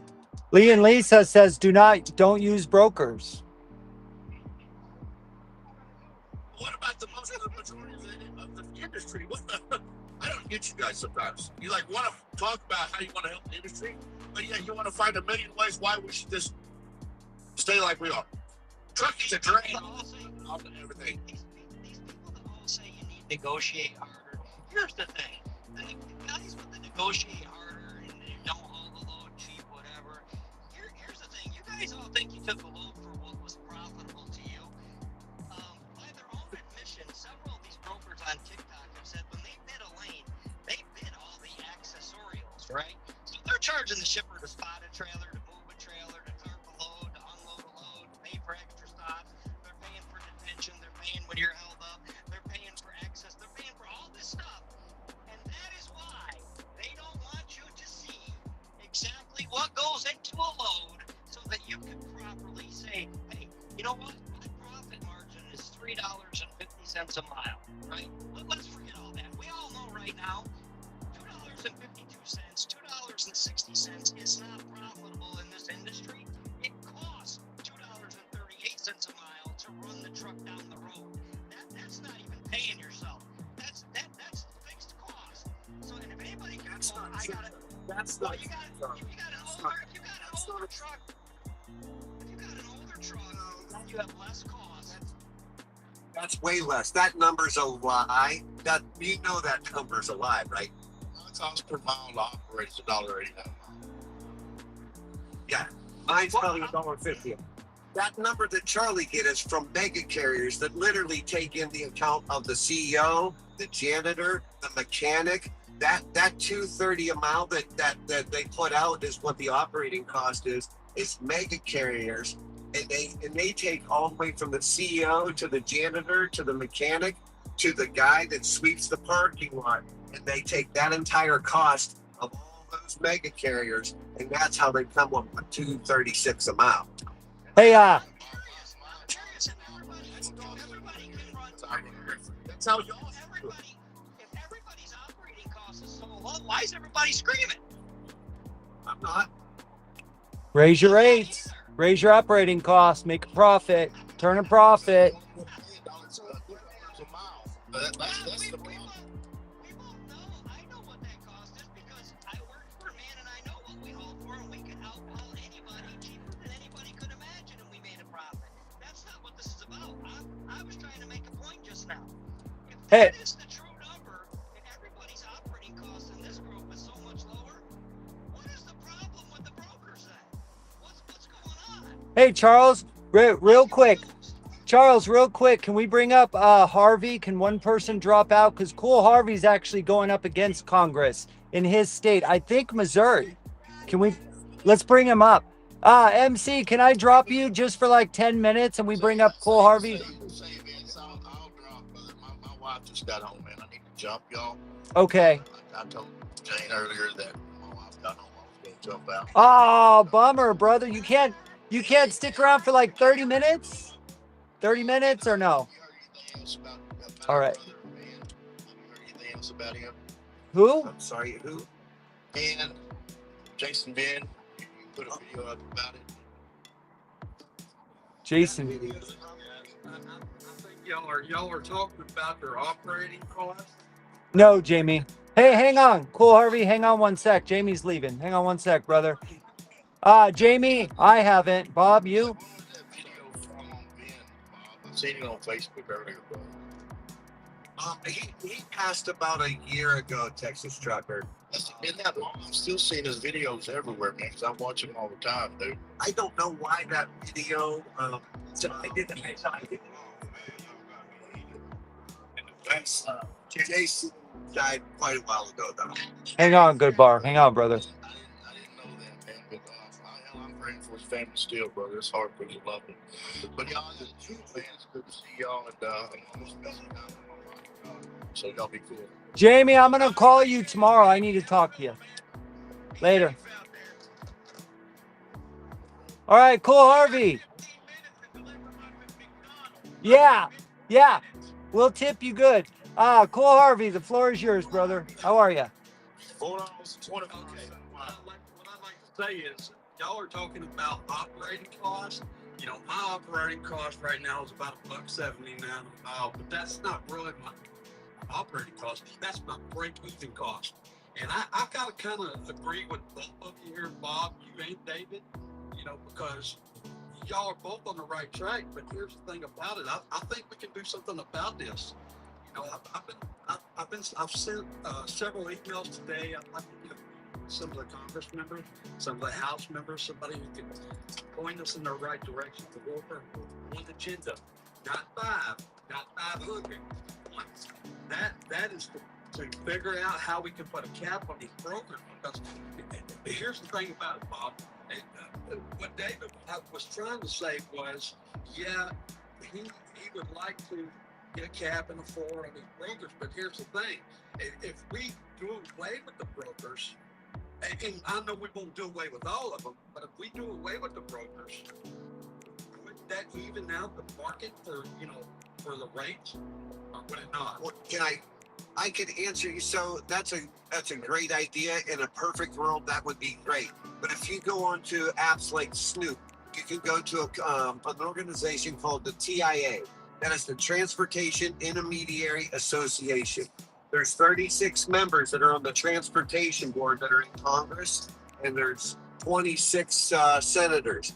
And the brokers, that's the Transportation Intermediary Association, donate hundreds and thousands of dollars to every single person, Republican and Democrat, on the Transportation Committee. So they are donating to their campaigns. The brokers have got together, created their own organization called Bob, we can't hear you. Oh. that you're going to go talk to. Sounds like a pretty smart idea on their part. He said, That's I how wonder they what year they were formed. I think it was 1979. Maybe we should take a play out of their book. What do you think? There we go. No, I have respect for each and every one of you. I have respect for each and every one of you because you're doing something. You're not just sitting around complaining about what could and should or what we could do. Instead, just like Vince, he's up there going to Washington. He's doing something. David McGowan, he's trying to do a rough draft, a bill he's trying to get passed. Bob, you have a lot of good advice, and I'm not knocking you, Moonshine. I don't know you really, to be honest about it, but I've been glad to get to know you. But just like me, man, I've sent out 4 emails tonight trying to get this meeting in Washington. And Man. I want to get 4 different people to go with me that will be able to answer questions that I can't. I'm no genius. I'm no expert, but I've been for 30 plus years. I'll tell you a little bit about me there, Army. Okay, me and the wife, we came up with this page called WeTheTruckers.com. Put all these people together in one place because we wrote down on a piece of paper one day there's 1,000 different social media platforms out there. Okay, so we came up with this page. We put like Vince and Bob and Charles and all these other, the 11 that we got on there, we put them on there. So somebody like, let's just say, for instance, that you, that started driving yesterday and actually wants to learn something, you can go to that page, click on each one of our people, and find out what they're about, and you choose who you want to follow and who you want to stand behind. Sorry, Sarah Leach. I would take your advice if you was the last person in here. I'm sorry. I follow a lot of people, and the reason is because I get a little bit different from each and every one of them, and I take away something positive from all of them. Everybody has a little bit, and I may not always agree 100% with everybody, but I like the fact that they're so diverse that you can get good, positive information from everyone, and you put it all together like what Moonshine has done. It's just incredible. So that gives you a great resource to be able to go back and find all of that stuff. David's got a great thing going. He's starting a mentoring program. So someplace that you wanted to go and you had questions and you wanted to experience hand-on, you can go to him now and they'll have a spot there for you to ask a mentor. I do have a solution for David, though. David, he's talking about doing all these things with the brokers and the money, but there is a solution. I don't fully understand how you plan on getting that done, but I did have an idea for you because I watch your videos and I think, how can I help you? And the best way, what you're trying to do, here's somebody's TV on that's super loud. Cool, Harvey. Do you have your TV up really loud, bro? Oh, no, let me mute and save it to me. All right, please do. Yeah, it was you. Go ahead, Bob. Thank you. Okay. Thank you. It was really distracted. I'm like, I'm trying to talk over it. Yeah. David, I think and you may not agree, but I think this would help what you're really trying to do when you're unifying these people. If you can get everybody together and work on driver classification, that would solve a massive problem. Driver classification, we are deemed. So I can never get this out with people getting mad. And this is a classification of truck drivers. We are considered an unskilled labor by our federal government. So if you could work on a classification, that means you would be an apprentice, then a journeyman, then a composition technician, and become a master truck driver. If you had these categories, then there would be pay scales. If you could organize people into driver classification, you could solve, I think, everything you want to do, everything you're trying to do, and you can do that legally, and you can do that without fighting the laws and the deregulation laws and all that. If you worked more on driver classification and figured out how that works, how unions actually have, that's why they're skilled labor and we are unskilled. That advice, Bob, but I'm not looking for an easy fight. I want to fight an easy matter. Well, That ain't I'd rather fight nothing regulated. What it is we need money in the pockets of these carriers. We need transparency. We need these brokers kept. We need driver wages up. Those are the four things. Everything else falls below the money in our pockets. All this stuff works itself out when we get paid. And everybody's they already enforced 393. They did it. There's nothing that says anything about money in 393. That means they're just going to show you what they did. You're not fixing a thing, but transparency isn't going to fix money. Mandatory is going to fix a lot of things for a lot of people. It's going to keep our highways 100% safe. And anybody that's not operating up to safetyness and that standards will be gone. There will be no more propping up illegal trucking companies that these are the bread and butter for brokers. That'll all be gone. We'll have standards. Classification would do the same thing. You work on classification. I'll work on getting money in truckers' pockets. How about that? There we go. There we go. You're going to run into roadblocks is my thing. You keep saying you're going to do it. I'm going to run into roadblocks, and I don't give a shit. Because what needs to be fought is deregulation. We lost our power. We have no standards. There's no entry level. There's nothing. Anybody can drive a truck. Anybody can bid for any rate they want. I can go get in a truck and haul for 10 cents a mile until I was dead broke. Now, wait a minute. When it was being regulated, David, wasn't there fraud? Charles, you can answer this. I think wasn't there fraud with selling the lanes? Am I right or am I wrong?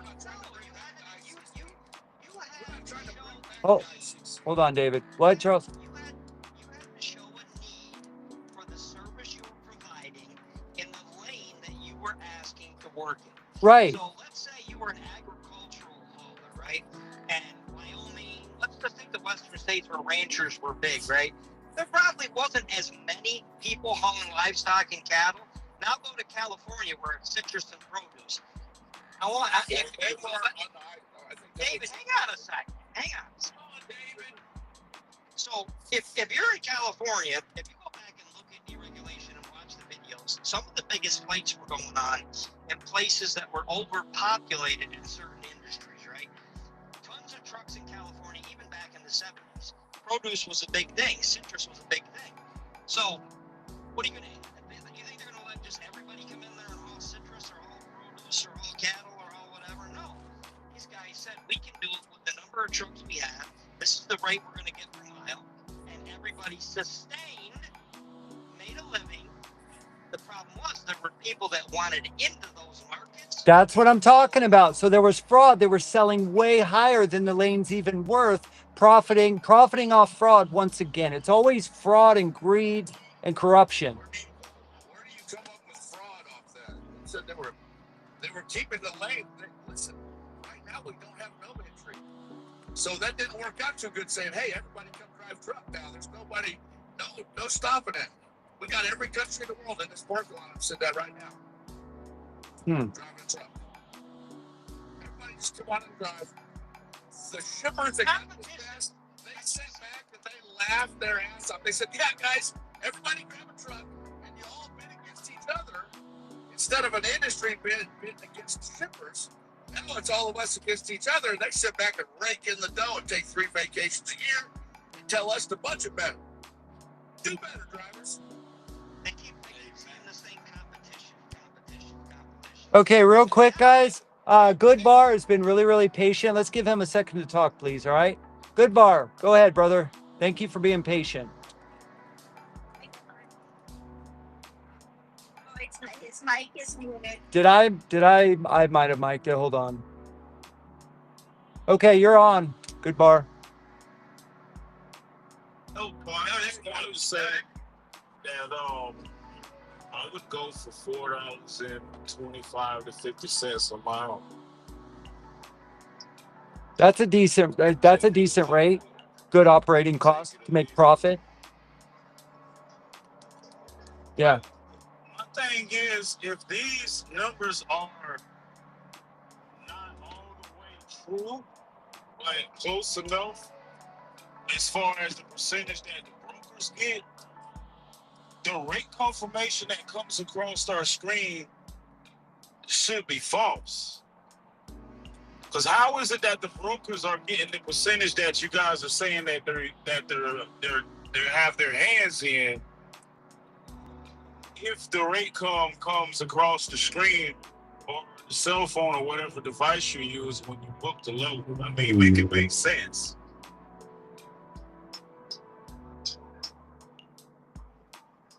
Crickets. Somebody.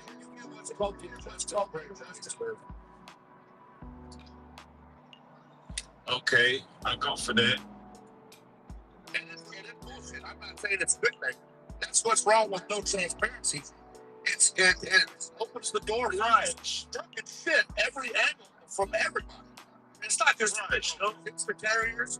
It's the ship. It's everybody. It just shits on the drivers. Carriers. I got something to say. Y'all hold on a minute here. Somebody made a comment in there that trucks can operate on $1 a mile. Then why do you need $5 a mile? I'm sorry, Sarah, but if I got to explain this to you, you don't understand trucking. Okay?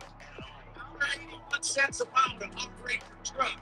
And then you also got to live. Okay? So you need money to live on. You need more than that just to make your truck run down the highway and survive. Can I say something real quick? That was stupid. Let me say something real quick. It's 2026, everybody, and we are not insulting at all the men and women that completely run the economy. Regardless who they are, we're not going to insult, make fun of anybody that's trying to come up with an idea, or they're passionate and they're trying to learn. We're not going to insult their education level. If they are trying and asking questions, we're all sitting here civilly debating as men and women, as free American citizens. That's what we're doing here on this channel. We are just free people that love and are passionate about this industry, and we're just doing our best. There are no wrong questions here. Maybe answers, but we're learning. We're trying. $5 a mile thing, just real quick. This is how I look at it. Number one, if you go for gold and they say, no, we won't give you $5 a mile, we'll give you $4.50 instead, well, you've compromised. You've got room to compromise at $5 a mile. You don't have any room to compromise if you're at $1.81 a mile of cost and you go for $2 a mile. So it gives you no wiggle room at all. There's no room for negotiations. So going for $5 a mile makes a lot of sense. The second part of that is $1.81 a mile, you're break even. That's it. You're not getting any extra money to set aside for another truck, another trailer, extra repairs, extra costs to expand your fleet, to buy more trucks, to do anything at all. You're just covering your expense. That's your break even. You need extra money in order to have money so that you can purchase something further down the road, replace your truck, or buy it outright for the sake of sort of payment. Those are the reasons why $5 a mile makes sense. And again, you're going for the stars, and you know you're going to have to compromise at some point, so if it has to back off a little bit to do that, but then you're way higher than where we are right now, versus for coming in that, and that's at best. Those guys are usually in a hole where they're just getting by. They don't have any extra coming in unless they've got a good contract. Well, see, that's one thing that a lot of people don't understand when they say $5 a mile. Oh my God, that's crazy. Well, I explained it to people, you know, you're selling a car for $3,000 and listed for $5,000, so that you got to negotiate. It's Deb. Hey, Deborah, how are you? You know, it's negotiating. You gotta start high, like you said. You guys got to remember that the brokers, they don't want us to know that. They say that's crazy because they're already charging $5-6 a mile and taking 4 or 5 of it. They don't want us to charge that. Speaking on behalf of a company driver. So Big Truckin' says $5 a mile won't matter if it's 300 miles and I can't deliver for 4 days. What do you think of that, David? That's why we got to fix this. Detention pay. We need detention pay and overlay pay. The clock starts. Yes. First hour, that's a paid hour. Overlay, Next hour, detention. that's a paid hour. So why are we giving away all our labor? I mean, because our customers think it's a good idea. Can I say something? I don't. Said $4.25, take it or leave it. That's how all of us should have. We should say, hey, $4.25, $4.75, take it or leave it. Leave it sit on the dock. You know what I've noticed in all these lives? I don't know if any of you noticed this, but every single live, every single time I talk to a truck driver, broker, insurance person, shipper, you start talking about one problem, and that problem starts at B and it ends up at Z within 5 minutes. Everybody's just, well, what about parking? What about this? What about overlay? And that's great. Those are great questions. But how do we start focusing 1, 2, 3, 4, 5? Do you know what I'm saying? That's what we have to become organized and start with one thing, and we all move in that direction. Amen. Go ahead and talk there, Harvey. I know you want to say something. Go ahead.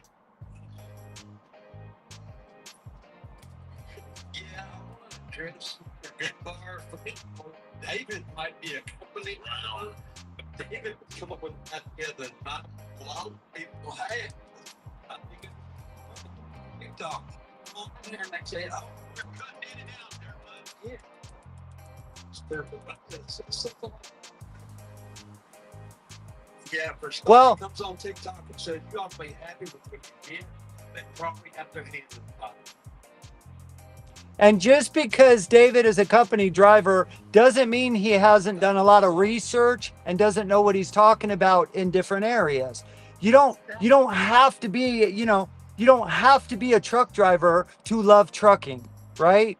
You know, It doesn't matter if he's got 2 years or 20 years. He's put in the work. I'm not a certified counselor, but I have a tiny bit of advice that I can give people, and I allow non-counselors give me good advice all the time. So, When you got guys that's been doing it 30 years the wrong way, trying to survive in a broken system, maybe it's good to have a guy with 2 years that's got new eyes on it that says, hey, this is all fucked up. What are we doing? And they say, this is trucking. Well, I'm going to look into that. Turns out it's not trucking. It's flipping okey-dokes. Trucking was back 1930 to 1950 when everybody was loaded off money. Truckers had wives in every freaking state, families in every state, very well supported. I want to get back to that. amen. I want to get there too. Well, I don't need a wife in every state, just my one wife. But I want to save a college tuition for my children. I'd like to save for retirement. I'd like to, go on vacation once a year. That'd be nice for my 80, 90, 100 hours a week I put in. That'd be pretty sweet. I just submitted a thing to the FMCSA, I don't know, 2 days ago. Another idea I thought would be good if we don't get 100% transparency before you book. I thought, hey, it'd be nice if the 100% of the freight bill passed straight to the carrier and paid out to the broker after the fact, like it used to do. Brokers never seen the fucking money. It got paid out either from the shipper or the carrier paid out after the deal was done. 100% of the rate went straight through. Maybe that's what we should do. Bob can tell you how that got out of control and how that started. Bob, you want to explain how brokers started and how it got away from us? How brokers kind of started getting traction? Yeah, the history of brokers. Yeah. The history of all this stuff is pretty beneficial, but we invited brokers. We, as truck drivers, when brokers were very, when the ICC was here, there wasn't hardly any. There wasn't a lot of brokers, but how they started anyway, it really started as a dispatch service. There was guys that owned a truck, and they would get a load. They found a customer. I'm going to haul a load to California. Then they would get to California, and then they would have to deliver the load, and then go find a phone, and then start calling people and finding a load. And somebody had an idea. Hey, if I can get somebody to call ahead and start calling these companies and find me a load before I get there, and they could schedule me something coming back. So we got somebody to do that. We called them a dispatch service. They helped me find a load. Well, what happened is they started doing that for that truck driver, and they thought, well, that ain't that hard to do. I make the phone calls. I can do this for a few truck drivers. So they started calling in all these companies, this dispatch service, and then they would work for 4 or 5 different truck drivers. Well, they started to build a relationship with the shippers and the receivers. And then at one point, the shippers and receivers said, hey, why don't you work for us instead of the truck driver? And we'll give you the loads, and then you can take a percentage and give them to the truck driver. So that's how that got away from us. We invited these people to keep us moving. That's why we started to have a DAT board. That means Dollar Trucker. DAT stands for Dollar Trucker. That was invented because of these shippers, or these truck drivers started hiring dispatching services. And then one of those dispatching services said, I'm going to create a system called Dollar Trucker so we can put all these loads in one place and find them for these dispatch services to keep these truckers moving. Now, Dollar Trucker turned into Ted Angle tonight. That's what it feels like to be as a broker. Hey, what's Greasy? Are you there? You want to say something? You've been patient. Greasy, welcome in. How are you? You're good. Yeah. Okay, so I just wanted to say something. I drove about 12 100 miles before, and I got paid 4,000 for it. When I did drive back empty, but it was a truck only, like just in the bed of my truck. Oh, wow. Yeah, so I only spent probably like $400 in fuel. I did drive back empty.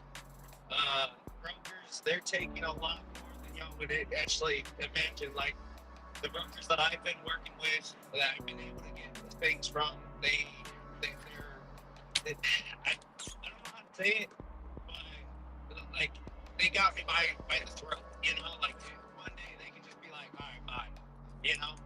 And they literally the kind of stuff that I see like from the brokers I've worked with is they literally they have complete control of everything. Like they actually travel to go and get, you know, customers, and they make real good pals with them. Before I even knew it, I talked to one company and I got cut off right after because I thought, you know, oh, this is just a broker's, you know, thing. He probably gets it off of a thing, and you know, I was just starting out, so I thought I was good, and you know, fuck, maybe I could get company work from these guys. You know, I don't know if they know him personally, but then sure enough, they knew him personally, and then they cut me off. Wow. You know, it was just me trying to be like, hey, you know, if y'all ever need something out here, just let me know. I wasn't, like, technically, I wasn't wanting to take their work, but I wasn't 100% sure because I just got into the business, and I was just like, man, I just want to work. You know, I'm looking to do this, and sure enough, it rubbed them the wrong way. They went back and told the broker, and the broker stopped using me. Wow. So Wow. that's happened, but I mean, there's brokers that I've worked with that I've done loads for, and they paid me phenomenally with like just pickup loads, like something I just throw in the bed of the truck, something as small as a box. I have taken somewhere super far, and I've been paid really good for it. And it kind of blows my mind because I remember taking a load from Dallas, Texas, which I thought it was a good load, but I was stupid because I just fucking, excuse my language, I just started. And Well, you just didn't know. You're not stupid. You weren't experienced yet. You were just getting your feet wet. You know what I mean? How are you supposed to know? Yeah. I got that load for $2,500, and it was going to Wyoming, and I it was a 40-foot load that I did. I was just hot shot, and I did that, and then by the time I got there, I was already on money. They didn't send me the other half, and they paid me up front, and then they paid me the other half. But just imagine, they probably got paid probably 45 for that load or more for that load going to Wyoming because there was a bridge that collapsed and they needed it to be transferred. So I took that there.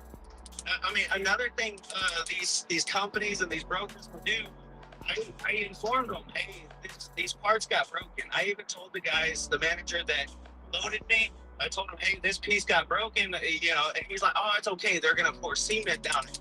I delivered So, that real quick, brother. Let me interrupt you for 1 second. What would be a solution that you would have? What is an idea that you might have to try to fix some of this stuff? Not that all that's not important. It is, but do you have any suggestions on what we can do? What would you do? Honestly, what I've actually like kind of learned is we don't have like it's hard to like the best solution I would probably say is have your own brokerage so you can be able to book the loads. If you're a carrier, you don't need a brokerage because you can book the load as well. Okay, So there we go. that's what I'm trying to get as well because You're breaking up, Gracie. You're breaking up really bad. So, hey, Jamie, can you talk a little bit like what we were talking about last night for Bob and Charles? I'm glad they're here. You both missed last night. We were talking about starting at the state level.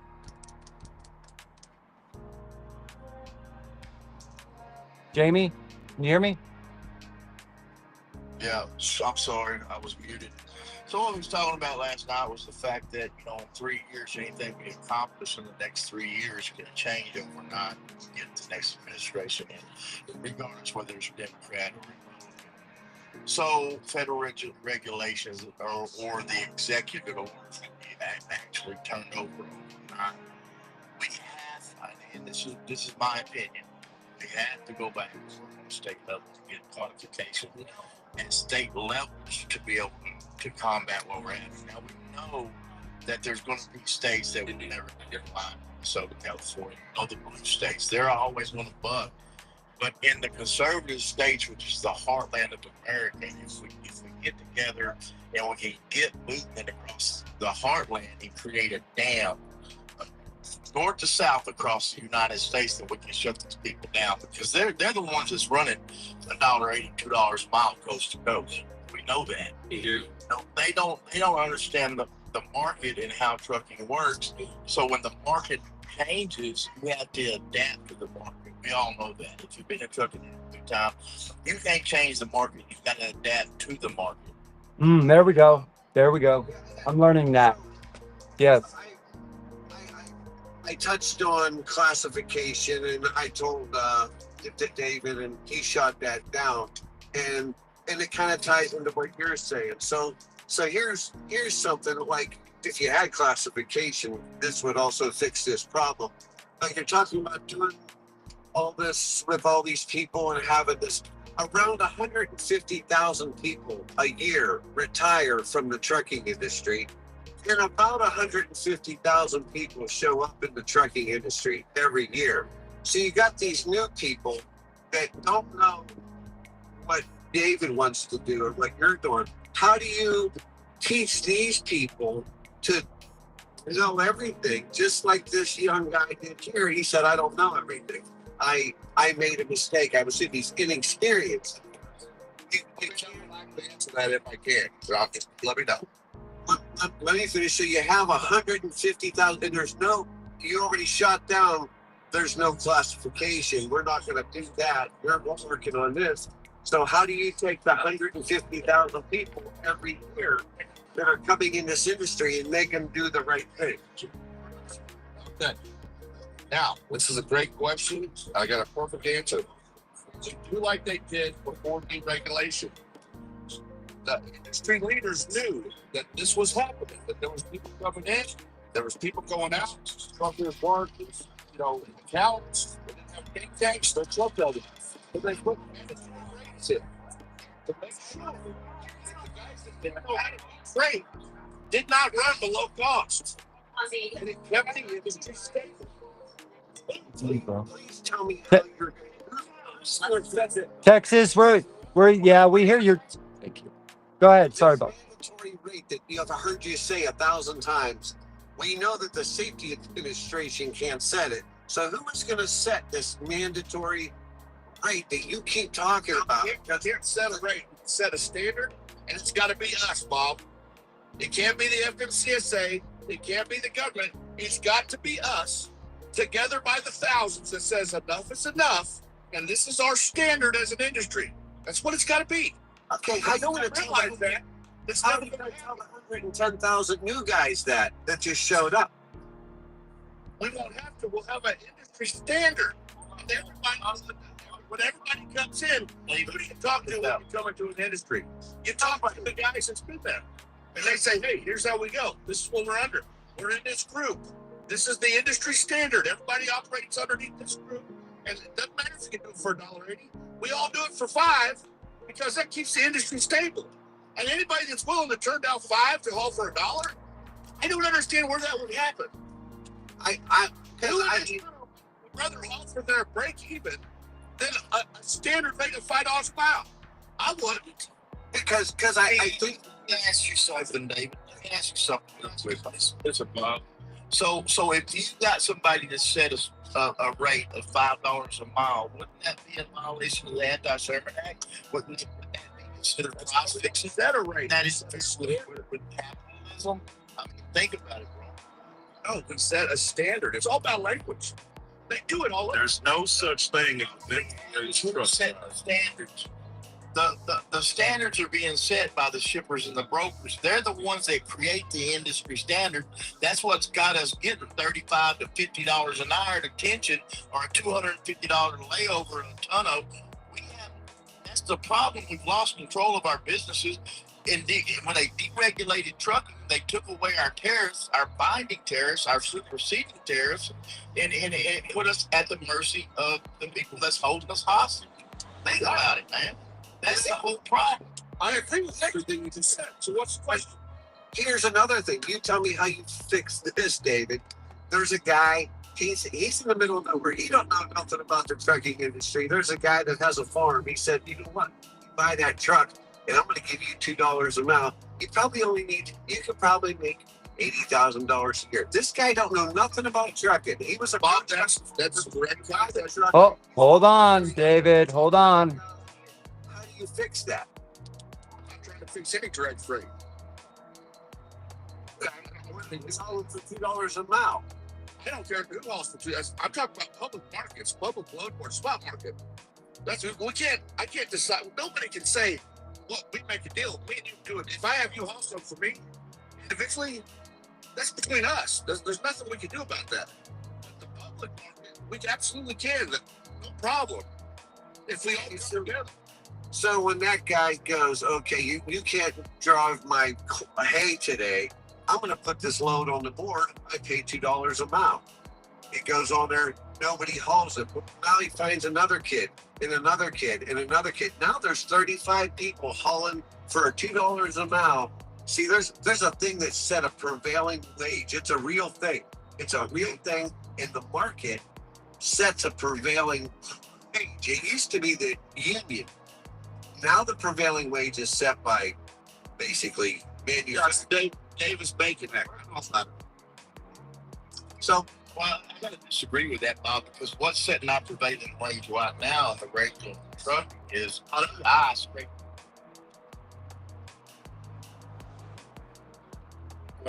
That's driving down rates and controlling rates. So I got to disagree with that, brother.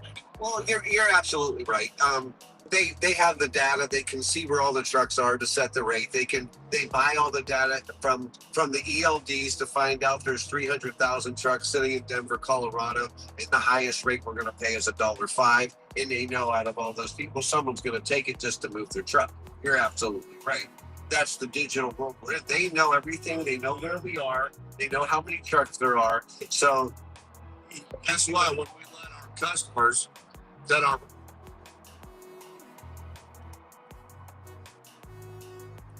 get a group together that's got money, that's got numbers and resources, and is organized, then we are screwed. Wayne, you should come up, brother. Wayne Campbell, you should come up if you want. All right, let's give Six Figure a chance here. Who?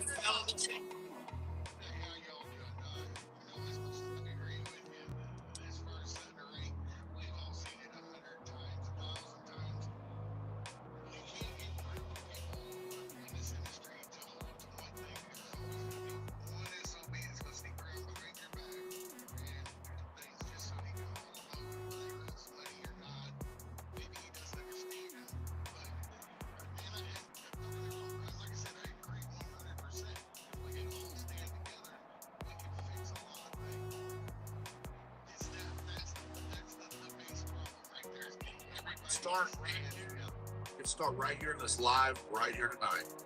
So you know what? Let's all stand together and then let it grow. And then tomorrow, guess what? There's 200 people in here. Then 1,000. Amen. Amen. Amen.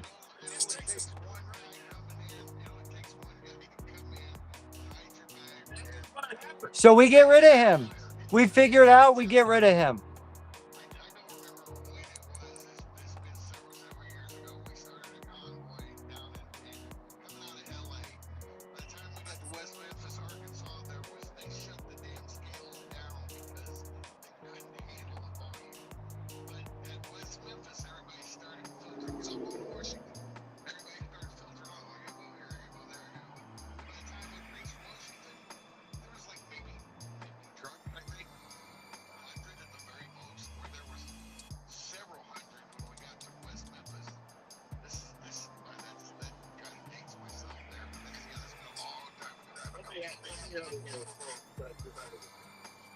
Did the TIA do a slow roll to Washington to protect brokers?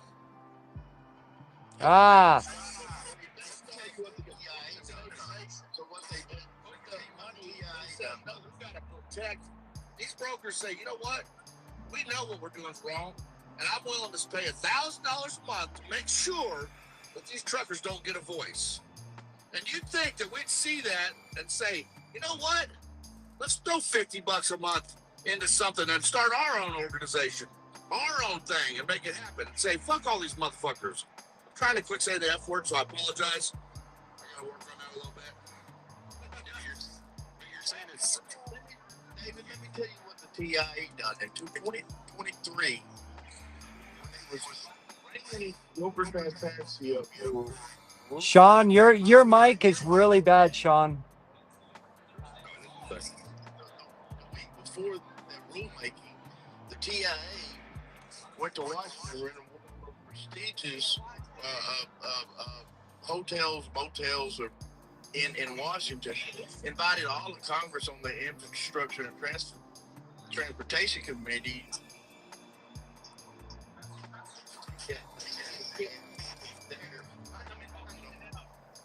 We was said that they done said that they was going to do the transparency and the notice of proposed rulemaking.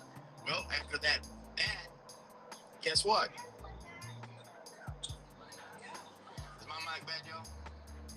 Yeah, you're cutting in and out, Jamie. Someone's got it. Let me. Sean, we're gonna drop you and then bring you back, okay? We'll bring you right back. I think it's alive actually skipping. Do you? Everybody else is okay. Oh, Yeah, it was kind of skipping there for a second. It was me, brother. I wasn't connected to my Wi-Fi. It was me. oh. All right, go ahead, Sean. But a week before they were supposed to come up with the notice of proposed rulemaking for transparency in 2022, TIA took FMCSA and Congress, the Infrastructure and Transportation Committee, to Washington, D.C. and wined them and dined them, and then they come out and kick it down the road another year. See, they got deep pockets, they got political PACs, and they're paying these people to do this. ATA, TIA, OIDA. You know, that's what we're fighting. We're fighting them war chests, just like the governors got the war chest. We're fighting the influence of the special interest money in Washington, D.C. C.H. Robinson made $12 billion with a B, $12 billion last year. TQL made $9 billion with a B, $billion last year. And when I say TIA gave money to every campaign of every single Democrat and Republican on the Transportation and Infrastructure Committee, they gave them a lot of money. A lot of Go to the TIA's website because it's public information and see how much these brokerages are paying the TIA. You're going to be amazed. It's not like the dudes at a little association or the ATA or OIDA. Look what these brokers are paying the TIA. That's where they're getting their money to fund the Congress. Each of them You'll never see all of it. $40,000 and $50,000 contributions to their campaign. And if you don't know, when you're a congressman or a senator, you need to raise money to hold your seat. You don't get to sit in those seats for free. You have to have a campaign and you have to pay to be a congressman or a senator. You have these campaigns, so you rely on these people giving you money to your campaign to stay in that seat. Well, you gotta get rid of that Toyota Corolla you showed up in Washington, D.C. in and drive around in a $200,000 Mercedes, buddy. Everybody who's trying to come up, just be patient. We'll try to burn through some people here, okay? Six Figure, do you have anything else to say, or we're gonna try to get some more people up in here, brother? Yeah, I'm not a huge fan of the ATA. I could go on for names, but I think they're convicted. And the FMCA, CSA, that's never been about safety, ever. It's always been about money. And just like everything in our industry, it's a sad situation. Everybody thinks we've got all this money and they want their cut of it, and it's just they don't see the work that we put in, the hours we out here on the road 24/7 to make sure everything know what? I've seen it. I almost 25 years I've been doing this. I've seen this talked about until you're blue in the face. Like when it comes down to brass tacks, and I'm sitting at home on my butt trying to hold the line, and I see all these trucks up running up and down the road. And I get it. You got to make money. You got bills to pay, just like I do. But you know what? Until we get that collected together to make our voice, and we can't compete with those brokers, the TH Robinson, TQL, the money that they're putting into this stuff, the stuff that you see, that doesn't even touch the bottom of what they're doing on the side. And we'll never know. Right on. Wayne Camp. Oh. Who? Robinson. That's UPS. You guys, if you look at who's actually putting these loads on the board, you got like Swift Transportation, JP Hunt, all these stuff. So they're getting, say they're getting $4 an hour, they're putting on the board. Then that broker's taking a cut off the top of that. So if you say brokers are taking top hit, look at the major carriers that are taking the big hits. Once the actual broker get, follow the money trail all the way up before you say, hey, it's all the brokers. How about the shippers? What are we doing with the shippers? Hey, what's up? South Dakota, right? Yes, sir. Dude, your phone always sounds so great. What kind of phone are you using? I got one of them $1,500 Google Pixels. Ah, dang, yeah, you sound. I got your phone, brother. I don't know how you You sound great too, man. We can hear everything. say y'all. Listen, guys, let me read something, and then I'm going to get off here. The TIA annual budget is roughly $35 to $40 million. Okay, for us to this is how much we've done. It would just take 41,667 of us out of almost 300,000 at $100 a month to get $50 million a month. We would blow them out of the water. We would have a seat at the table. We could outspin them, and we could get every damn thing that we want if a small group of us just stood up. And we're not outnumbered. We are the majority. For sure. For sure. And we got to stand up and say, you know what? I don't want to worry about it. You know what I want to say? It's enough, damn it. But you got to start somewhere. Like we've been saying, you got to start. Where do we start, Sean? Where do we start? I would definitely say start at the state level. And the only reason why I'm saying the state level. So, all right. So if you don't have money, you want clout, right? So if you can change small things that we know we can 100% change, like the parking stuff, they've actually gave money out for parking already, but they only gave it to what they wanted to give it to. But if you was to take, like right now, so they got the marijuana, they disclassified it. If you go fight for that because he actually lowered it down, it doesn't matter regardless. It's in our right to actually make that where we don't have to be drug tested for it. But we allow it. We say, hey, you know what? We're gonna bow down. We're gonna take it. But if you can change that, then when you go to the White House or into Congress and say, hey, you know what? I want to demand changes. I've changed this. I've changed this. I've changed this. Now you became somebody like OIDA or anybody else that has clout. They're gonna listen to you. You ain't gotta have $1 million in your back money. What you have to be is somebody that's changing something. They're gonna look at you and go, hang on, wait, let's talk to him. We're not gonna listen to anybody else. Let that guy speak. That's how you get change and stuff. You gotta start small. They're running out to, they're just milking the clock. All these things, they're like, yeah, let's do the God Act and parking and all none of this stuff. It's all stems from human exploitation. That's why we're flooded with trucks. But how do they get the money though? See, look at how many rest areas have you drove by the last 6-7 months that you see that's closed, tore down? Okay, well, if you take that budget, all they did was transfer that budget from the rest area to give to the big corporations like Love's, Pilot, all of them to get more parking for them. Oh, now it's out of like, hold on. They shut those rest areas to force people into those Loves and stuff like that to raise those taxes. They look pretty nice, actually. When you drive by, they don't look messed up. They're fine. Well, they transferred that money. They took that money that they were going to spend. Let's say it cost them $6,000 a month to run that rest area. Just a number. Now, if you take that $6,000 down, now we can give Love and Pilot and all them to get more parking lot. And then now we're happy because they gave out $100 million a year to make parking spots at a truck stop instead of a rest area. We don't have a parking.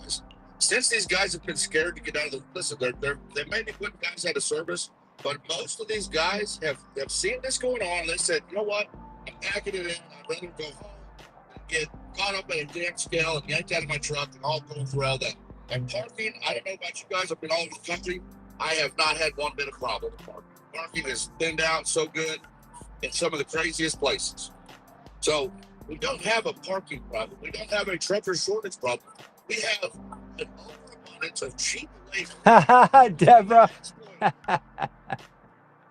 That was funny. Deborah's funny. Yeah, you guys are in hell. I don't know who they're no way. That's awesome.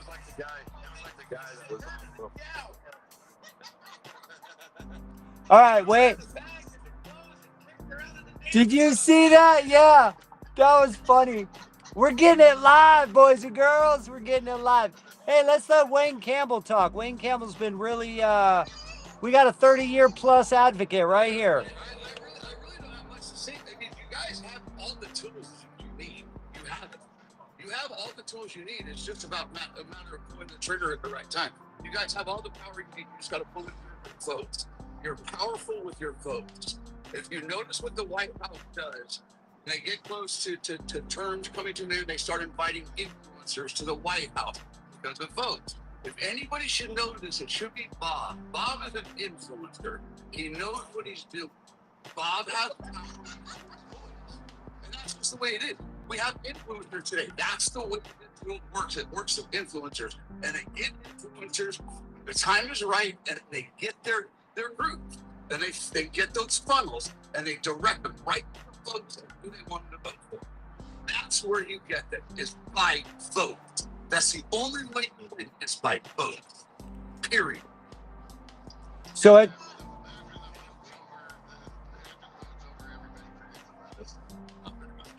Well, I wonder how the TIA votes. Bob, wait a minute. Hold on, Bob. What are your feelings on that?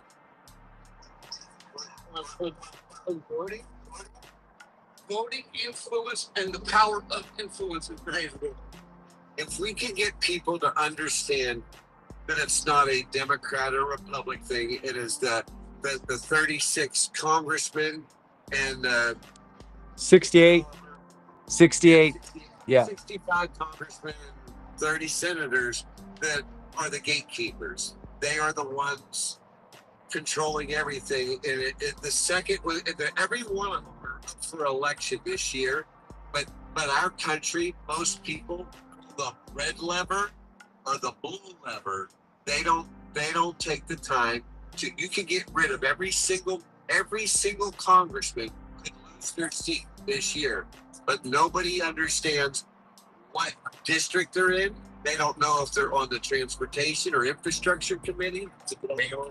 They don't know.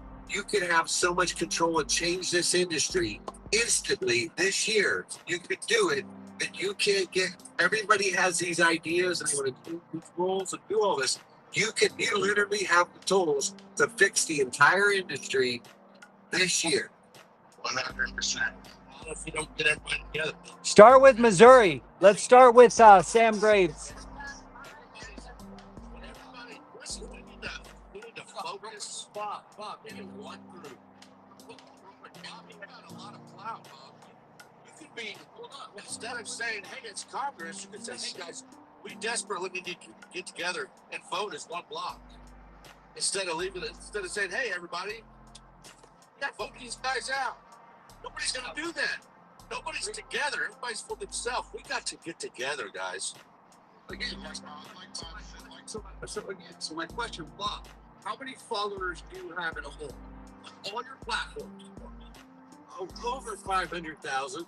I'm sitting on 500,000. I have the driver's side. You guys know who the driver's side is, right? Of course. I own the driver's side. That's 400,000 right there. I have 100,000 here. I've had 1 million. The point is, it's like people like Bob. Bob is the voice of your industry. Whether people know it or not, Bob is the voice of the industry. Because he gets attention. Nobody knows how to pull the trigger. He knows how to get people to listen and to listen at the right time. That's your voice. So now you funnel, like Bob said, People don't know who to vote for, when to vote, because they don't know where they are. That you need the right person in charge to funnel the votes in the right direction to change your industry. It's all about funneling votes. That's it. You can have all the money in the world. You can have all of it. Guess what? If you don't have the power with the money, it does nothing. Too often people vote blindly, like Bob said, it's either red or blue. Red or blue. So lead the blind where they need to go. But what can neededfunds.com do to help on that side of things as far as providing games, numbers? What can we do there to help? I think she's. Don't you already have a website? Yes, but it doesn't have all the synthetic names on it. It has a register for those facts so people can easily find that. But is there more we need to expand on? It gets complicated because just like somebody said, Sam Graves. Sam Graves is the chairman. The chairman, when you're talking about Congress, it's up to him to bring it to the floor. If Sam Graves doesn't bring it to the floor in the Transportation Committee, the Transportation Committee doesn't get to talk about it. So when people say, well, we need to vote out Sam Graves, well, Sam Graves' district is in Missouri, and it's from St. Louis, about halfway across the state in a small area. That's the people that vote.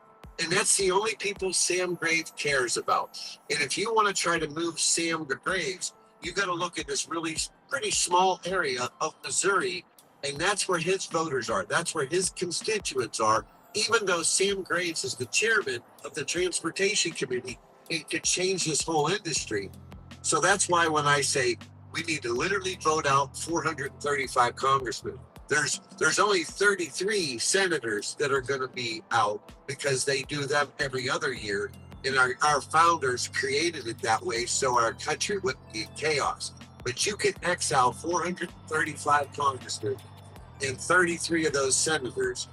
And then if our voting bloc, our 3 million people did that, we would have some attention from our government. They would listen when you exile 435 people that are running this country. And we could do that if we knew, if everybody in those districts, like Sam Graves' district from St. Louis, halfway across the state of Missouri, in that small area, that is the only people that matters to Sam Graves because that's who votes for him. Hey, Bob. Hey, Bob. I live in Herman, Missouri, and if you want to get with me on that, I'm an owner-operator out of Herman, Missouri. I just have one truck, one trailer. So if you want to get with me on that, send me a message, and maybe we can get something done. Well, I mean, the point is, so every congressman is that way. They have a district, and we have 65 congressmen on the Transportation Committee, and we have 30 some on the senators. If we literally, I mean, our country would be fine. It would be good and healthy for our country to get rid of 435 congressmen. It'd be good. But we're still going to have the majority of the senators. Only 33 of them would be gone. The other ones have 2 years. So if you just concentrated on voting, well, don't vote for the incumbent. That's what they call the incumbent, the person that has the seat. Get everybody to vote for somebody that is not. I don't care if they got blue hair, blah, blah, whatever. It don't matter. Get the people that are in there out. You'll get attention. Yeah, I know a lot of carriers in Missouri too. So, I mean, like I said, if you want to get with me, I know a lot of big carriers. I know a lot of small owner operators. I know a lot of people in the state of Missouri. I mean, that would be one seat, but there's 65 of these people. So there's the chair, and then there's somebody in line for the next chair. There's an order of how the chairman goes, and then the names escaping me right now. The second. Just like somebody said earlier, though, you know, it takes one person to start changing something. You're a big influencer, so if you have one person that's doing change, you know, that one person, it's a trickle effect. They can push for something else. I think the one person, you're correct, but it's the one person at the right time with the right behind. You're behind. Yeah. Again, they not control this. They can turn influencers up. They can turn dials down on all these platforms. They control this however they want. You think you guys have voices? They control your voice on every one of these platforms. They dial. It's called dialing up and dialing down. It's called tethering. They tether pages. They tether. I've been doing this influencer thing for so many years. I'm done with it. I don't do it no more. I satire a little bit here and there. You know, and that's about all because I'm tired. I'm tired of the industry. I'm trying to explain to people exactly what you're saying. Like, I can get on there and say, hey, we need to do this to congressmen and senators. Literally, that video will have like 400 views.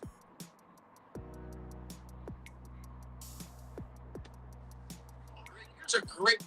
Okay, so go on Facebook right now. You're going to see a video of mine. One of my videos that I'm going to get you parking in my neighborhood, truck driver. You truck drivers, I'm calling HOA on you. I'll get 500,000 views on that video, but then I'll put something out on the God Act or something like that. It doesn't go anywhere. And it just doesn't. They know what to do. Exactly why I haven't been on TikTok for a minute. It's every platform. It's every platform. I think we need a maroon W900 parked in the driveway of the White House. Bob for president. Hey, there we go.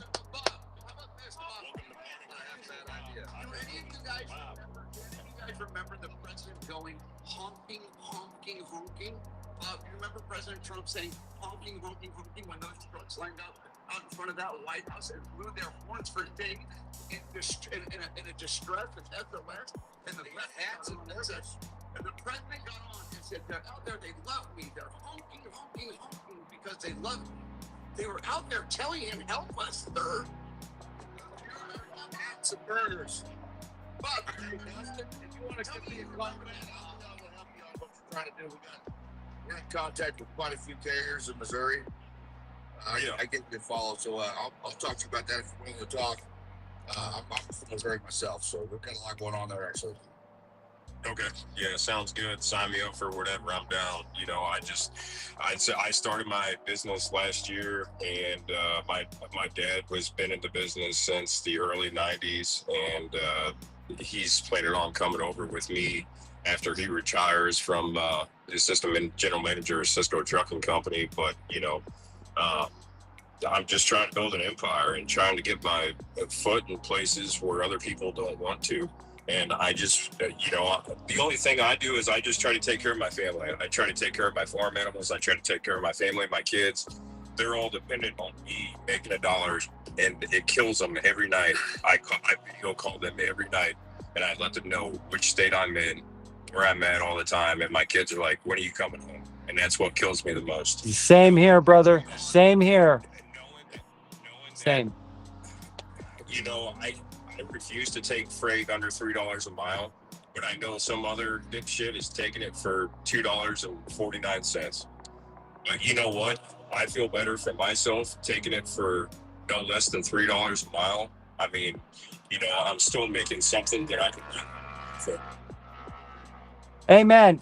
I'm glad I'm not the only one, Dustin. That makes me feel really good you saying that, because I'll tell you right now, I'll go out of business before I make someone else rich. And I know that's not smart, but you got to politics all day, and we can talk about the trucking industry, but whenever it really comes down to it, we do need change, and that is a fact. But also, this is a change for me and my family too.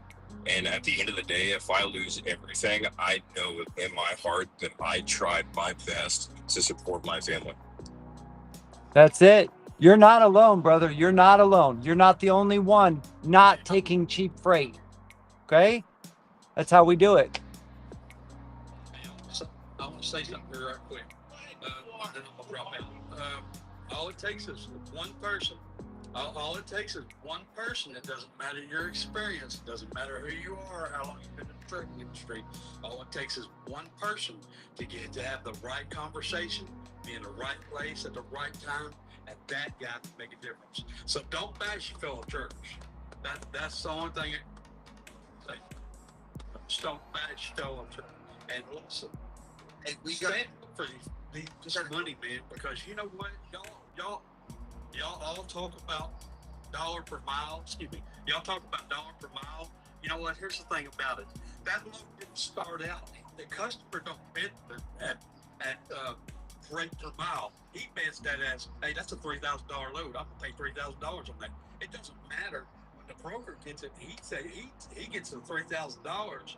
He called the I load pays $2,000, and he takes $1,000 to the pocket, and then he takes this and jumps. So you need to think about that as well. But listen to what everybody has to say, because all it takes is the one person. Thanks, y'all. Go hard. Y'all have a great day. Bye, Harvey. Nice having you on here, Full Heart. Appreciate it. We have to go. We got to go hook to a trailer.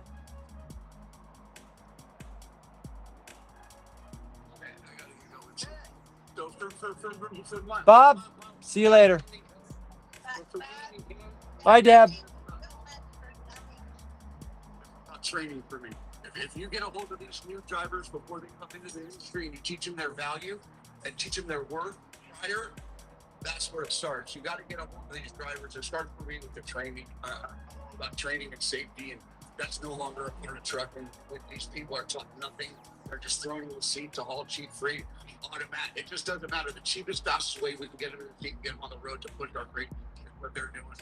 I'm about training. If we can get these roads safer, if we get drivers, if we start with the training, we get them more, worth more, we can get them more. Absolutely. I got a good question, y'all. I'm out. I gotta go.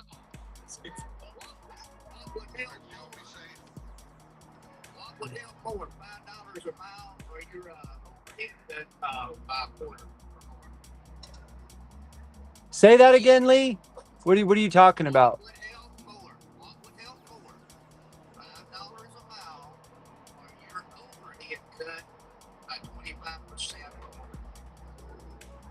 What do you call an overhead? Fuel, insurance. Your cost. People saying at $1.80. Gentleman said it costs $1.80 for a while ago to run.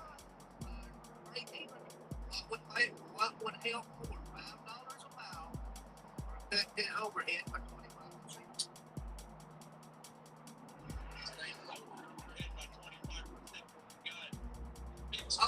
Okay. Hold on. Here's the point I'm making. When you raise your cost up to $5 a mile, a set of tires that you just spent $4,500 for 8 drive tires in 6 months to a year is going to cost you $6,000 to $7,000, and you're right back in the same place as we are right now, asking for more money. We don't need more money. We need our costs. And I'm not saying people do. It's just better to know. Check your insurance companies out. My boss did it. I haven't asked him here in several months, but with 6 trucks, his insurance was $130,000 a year.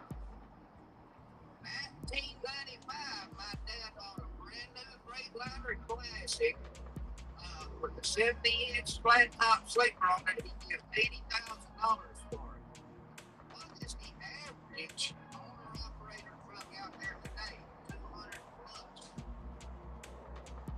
It's insane. That's what I'm saying. A young 21-year-old moving out of his or her parents' house can't have the American dream right now. That's what we're all fighting for, Lee. That's what we're all fighting for. What about a 21-year-old that's passionate about the industry and wants to start a family and support a family and have the American dream? What about that person, that American? Dry van, $2.27 a mile. With inflation today, should be at $8.25. Now, how far below your cost are you?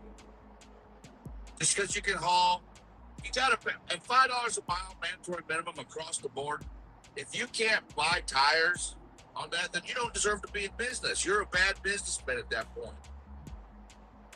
David, I love when you preach that, David. I love it. I love when you preach that. You can't get $5 a mile because we're getting $5 a mile. If we got to pay you guys $5 a mile, then shit. What's left for us? thing with I think I probably. This is the thing. If a guy's got a truck that sucks, and I don't mean sucks, I mean it's just a fuel guzzler, you know, doesn't get a very good mile per gallon. $5 a mile is supposed to be with him above cost plus profit. And then here's a mind blower. Anybody that's more efficient, guess what? That goes on their profit margin. They get more money. Instead of the brokers and everybody saying, hey, guess what? You're getting better fuel, so our rates are going down now. Nobody lets the customer say the rate. We don't go to McDonald's and say, I'm paying $1 for this stuff. They say, no, you're paying $3. That's the price, take it or leave it. And that's the mentality we need to do. I don't care if we can haul for 50 cents. We need to haul for damn $5 a mile and leave something for our kids when we go. What I think Lee's saying though is if you say, hey, we're gonna give you $5 a mile, the guys that are selling tires are gonna say, well, you know, the tires cost you $3 grand. Well, we know you guys are making $5 a mile, and we want $8 grand. So tires are outrageous. And we're getting no money. So what do you mean? That's already done. And we're not making money. So Slow down. Hold on a minute here. You want a perfect example of what them guys are talking about, David? Okay. I worked in the oil field over in Midland, Odessa. Okay. The oil companies went in there and started drilling. You could go there and get a hotel room for $69 a night. God. When they was in there drilling and it was $70 an hour, they jumped that motel room up to $329 a night. RV spot was $1,000 a month, and it used to be $300 a month. So the more you make, the more these greedy corporate bastards are going to want to take and take and take. But hey, it's nice to afford. You're ready Stay poor. All right, I'm gonna stay poor because if I don't make some money, they're gonna. That's the most backwards. Yeah, I get that. I did that with my Airbnb during August. I jacked the price up way more than it is on a day. That's all business. But guess what? It's transparent. When you walked into that hotel room, guess what? You seen the rate, you seen everything, and you chose to do it. We don't have that in this industry. We don't have transparency. We don't get to look at that. They say, here's what it is. Take my word for it. See you later. You don't. I think it would though. That's called $300 of going and getting your own authority and getting out there busting your ass and getting your own rates. And people who are leased to people, I get it. But you also got to look at it like this: if you're leased to a company, they're charging you between 15 to 25% for a lease. Then, if they go to a broker, then they're getting that off the top of it. Your company's getting their percentage off of that. You know so what? I have my own authority. I put that up on you know what? But you got when you get your own authority, you can go out there and set your rates at whatever you want to. That's great. Yeah, that's great. But we're talking about an industry. We're not talking about the few. There's a lot of guys doing. I'm doing good. I'm doing oversized. I'm not complaining. I'm a company driver. Get percentage. I'm doing fine. But there's a whole industry of guys out in that industry. What? Who is the industry right now? You, sir, are the industry. I'm the industry. Vince is the industry. We are all the industry. If we don't get the mentality of we're all divided out of our heads, we are never going to make this thing better. If we keep the large companies people and thinking, oh, I'm better than that driver, they're all running miles. They all got equipment, truck. All right, guys, let's change depending on where you're at in the state or the country. Let's try to focus on solutions. Let's try to focus on solutions. We always get, and I'm guilty of it too. We like fly away to more problems. Let's focus on solutions. And Old School's been really patient. What's up, Old School? What you got? Hey, how you guys doing?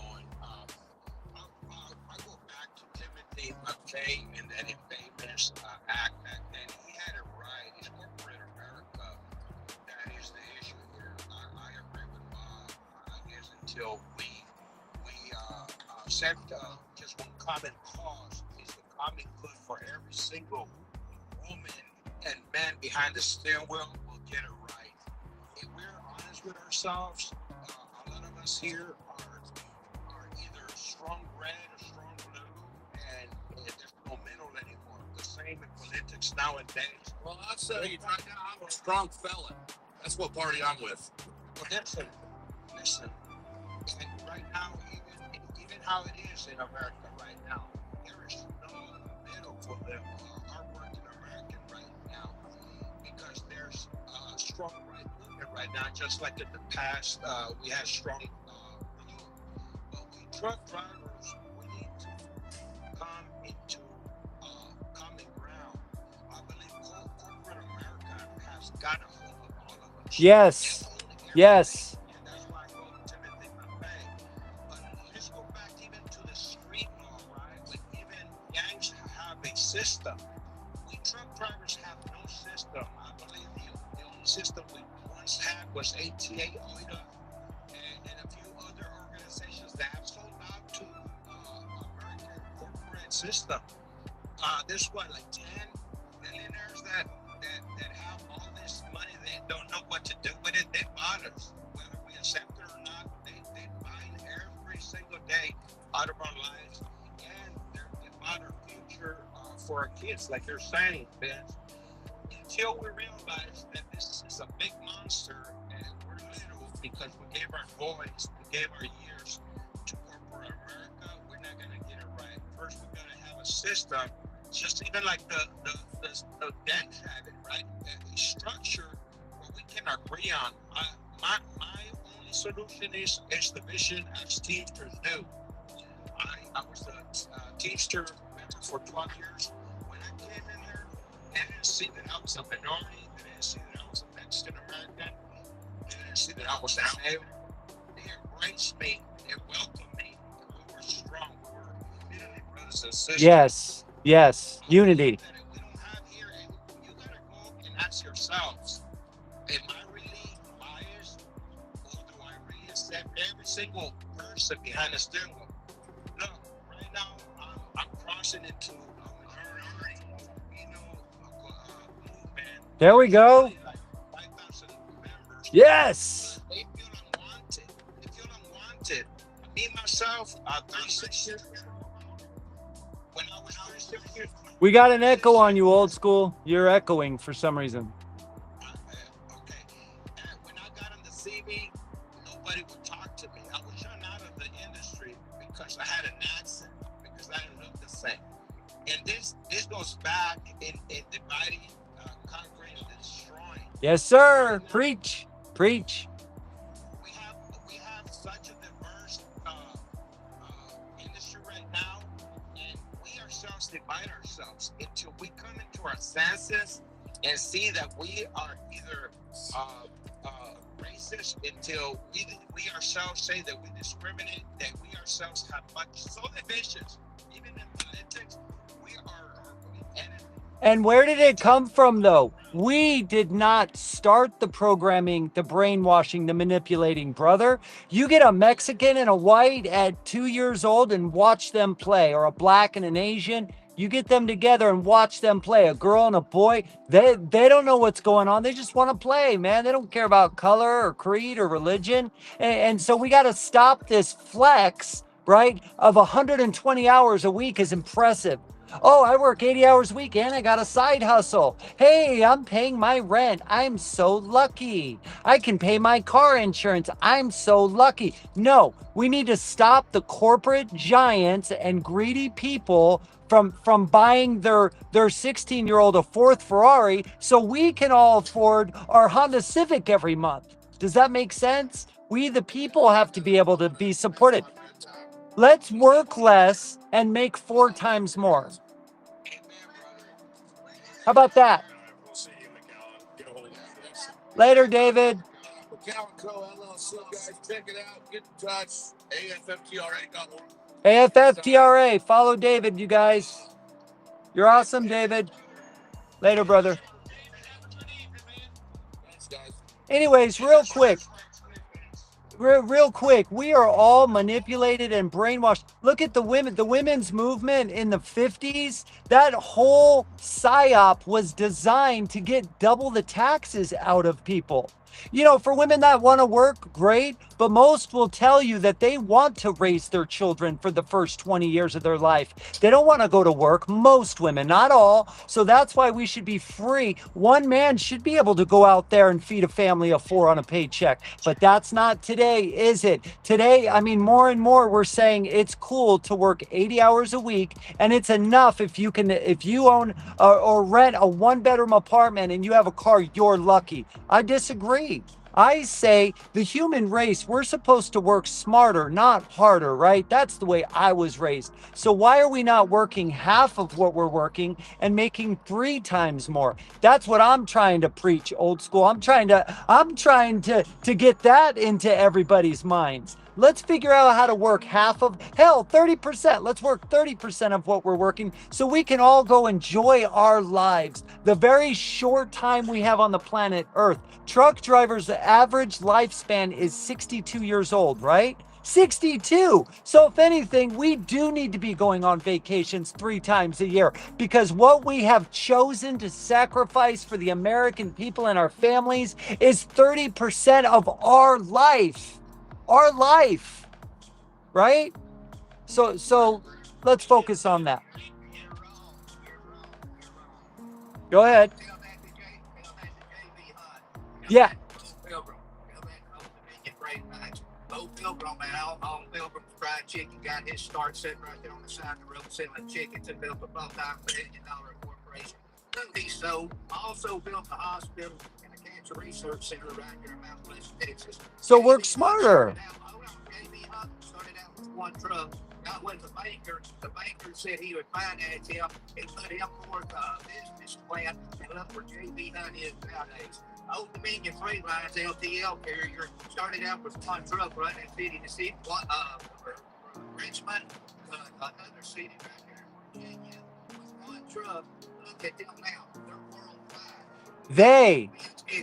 They are successful. Yeah. That's right. If we all can be successful, if we work hard, put in our time, not everybody True. will be successful. I agree.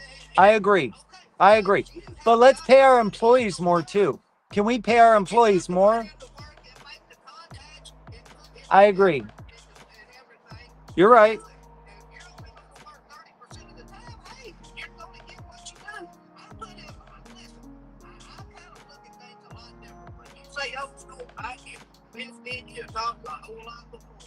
Yeah.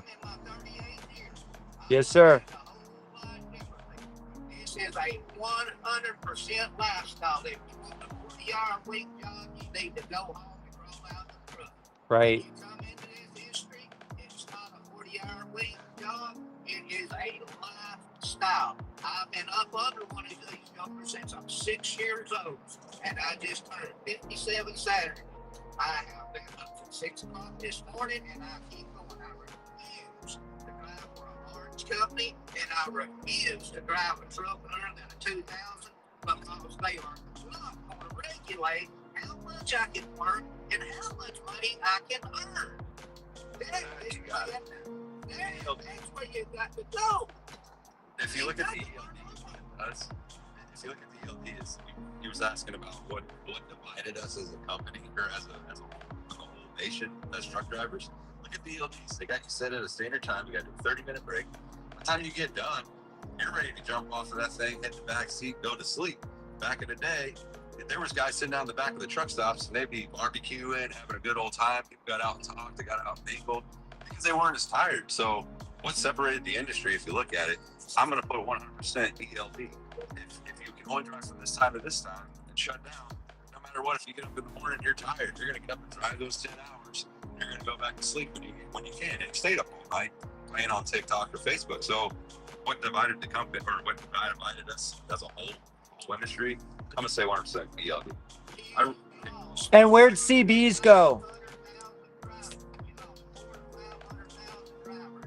As that ELD mandate was in place. And I run ELD for 1 year. It cost me $50,000. Wow. Why do I want to do something like it? If 70 hours a week don't bother me. If somewhere else. You know, at least if I'm going to do it here, it's my choice. And I can say this, Well, I think many of us that are driving today, literally, when you jump back in that funk, sleep 10 hours. I sleep about 5 to 6. If I have to wait another 4 or 5 hours, I am so wore out from sweating on my blood, I could go back out and back there and sleep another 2 hours just to get up and go. Let me have my 5 hours. I can go 16 to 18 hours again. The ELD was not about safety. It was all about compliance. It's all it was, and they said it. It was all about a way for insurance companies to track these trucks and a way for well, they can listen to you. They can listen to what you're talking about inside your tractor and then ELD. They track the trucks. I just learned that last week. Yeah. it's just another thing to regulate, just like the insurance companies. You know, I pay it's ungodly amount. Like I pay, I think $1,876 a month as an owner operator for $22,000 per year. And going back to the whole union thing earlier, is that, you know, I tried to get on with a union insurance company that was all for truckers whenever I first started looking for insurance companies. They said, oh yeah, it'll be about $14,000 to $15,000 per year. I was like, okay, great. You know, that was cheaper. Progressive wanted like $37,000 a year for insurance. That union insurance company that was for truckers, they were either based out of Missouri or Iowa, I can't remember. But anyways, they told me since my new authority that they couldn't cover me, and good luck. They said, all the luck to you. We'll see you in 5 years. Give us a call back. Wow. All the time. And it's a smart story. It's even when you go to get blown off the loading board, they'll say, hey, you know what?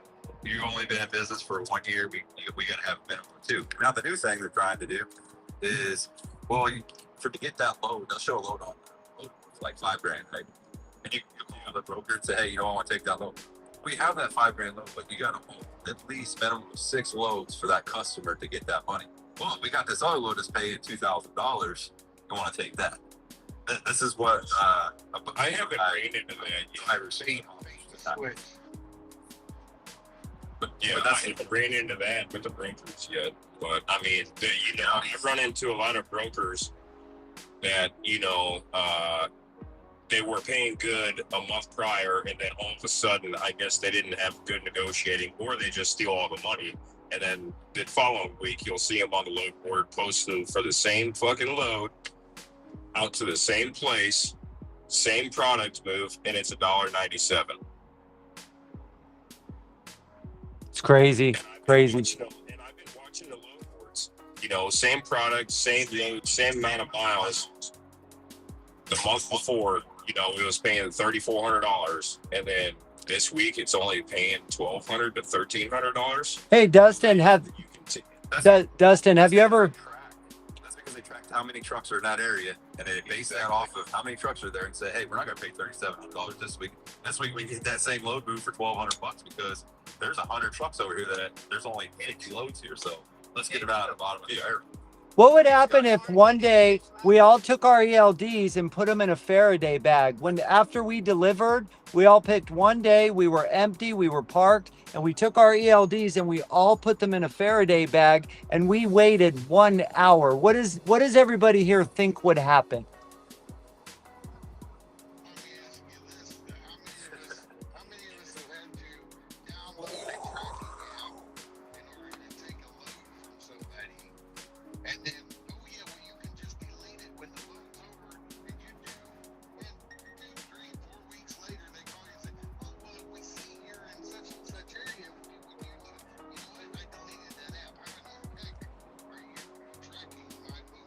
Right. And if you don't download it, they charge you $400 or $500. Moonshine. 20K likes, bro. 20K. That's cool, dude.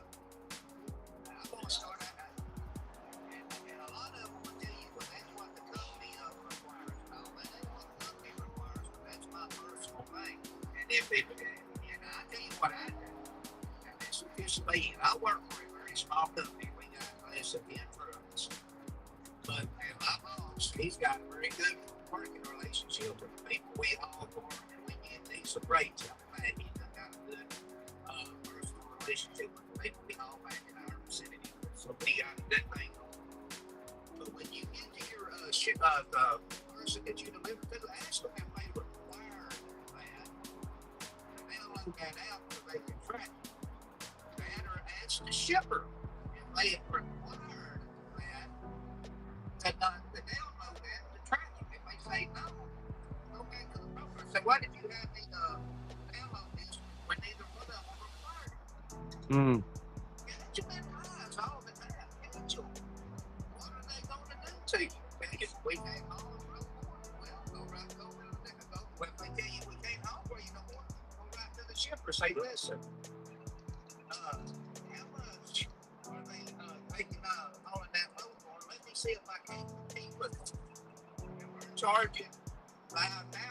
I'll do it for $49.50. You'll be amazed what people are doing $50 for $25. And if $50 or $25 kills you, well, Well, see, that's how you get them out of breach of contract. So on the recon, if you look at most of the recons, they'll sign it. The driver must accept this tracking device in the recon. Well, for the shipper. Why when you get down there, like you're saying, you ask the shipper, hey, did you guys require this? They said no. Well, the broker actually broke breach of contract. Now you are free game to do whatever you like. I drop business cards off, pins, hats, anything. They're gonna call you. I don't know how many, and we were just talking about this the other night. I don't know how many cups that I made with my business name on there, with a fancy logo on there. I bet I made 100, 200 grand that year off of that one cup that cost me. Wow, that's awesome. Because they can only go by what the contract says. It's that. I don't have to have a lawyer ride with you in your truck. Yeah. Read these contracts and say, hey, should I sign this or should I not? But if you can understand where the parts that they break it in that breach part, hey, you know what? When they come after you, knocking on your door saying, hey, we're going to sue you, good luck. Right here's where I showed you that you broke it. Put a highlight in there and stick that in your file. They're not going to mess with you. And I always been taking. I've taken a couple of customers from brokers. And I asked the shipper what they paid. I've asked them hundreds of times. I'm like, I get in there and I say, hey, I was just curious, what do you guys pay the brokers? Oh, we gave them $6,000. And I go, oh, you know how much they paid me? $2,500. Oh, what? We're getting ripped off. So I'm like, well, yeah, how about we just go direct? You know, that's I've done that plenty of times. I gotta get going soon, everybody. So we can, see where you're at, this and that, and then they want to call you 30 times a day. Why don't one broker you only one broker you time? I'm charging you $500 for not using your app. Well, you can't do that. I said, I sure the hell can. Everybody, I gotta get going. It was a pleasure. Mike, thank you for hosting. I'm gonna see y'all later, okay? I gotta call the kids and say goodnight. We're fixing to go too here. We got stuff around here to do. We got to get up in the morning and take care of some Yep. Yep, for sure. Later, guys. Thanks for letting us speak. We had some good conversation and keep checking out our webpage, WeTheTruckers.com. We're changing it on a regular basis here lately. We're hitting some things, adding other things and stuff. So everybody check it out. Everybody that's listening, check it out. WeTheTruckers.com. Sounds good. We'll see you. And make sure you guys reach out to your congressman. It's just a phone call. Don't be afraid to talk. If you can talk on here, you can talk to a congressman. Let's get some things changed in this industry. Like I said, just reach out, see what happens. I guarantee you they'll have Takes one person. Takes one person. One person, that's all it takes.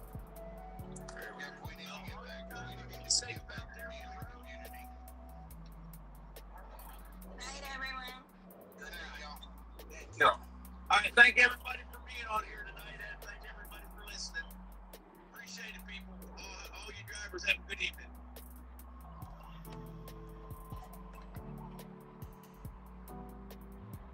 You participate abruptly. My entertainment.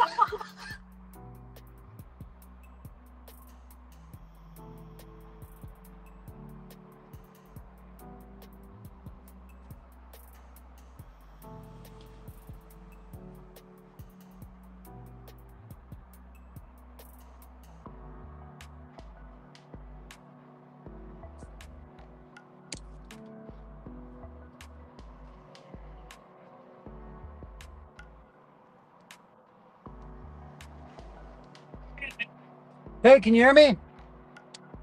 You want to talk now? I just need like 5 minutes. You want to talk now, or you want me to call you back? All right. How many followers did you get from that? I bet you got like, woo, brother.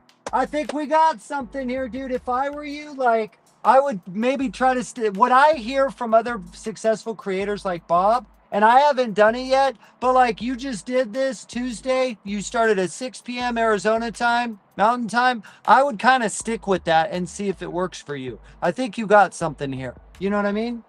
Yeah. Yeah.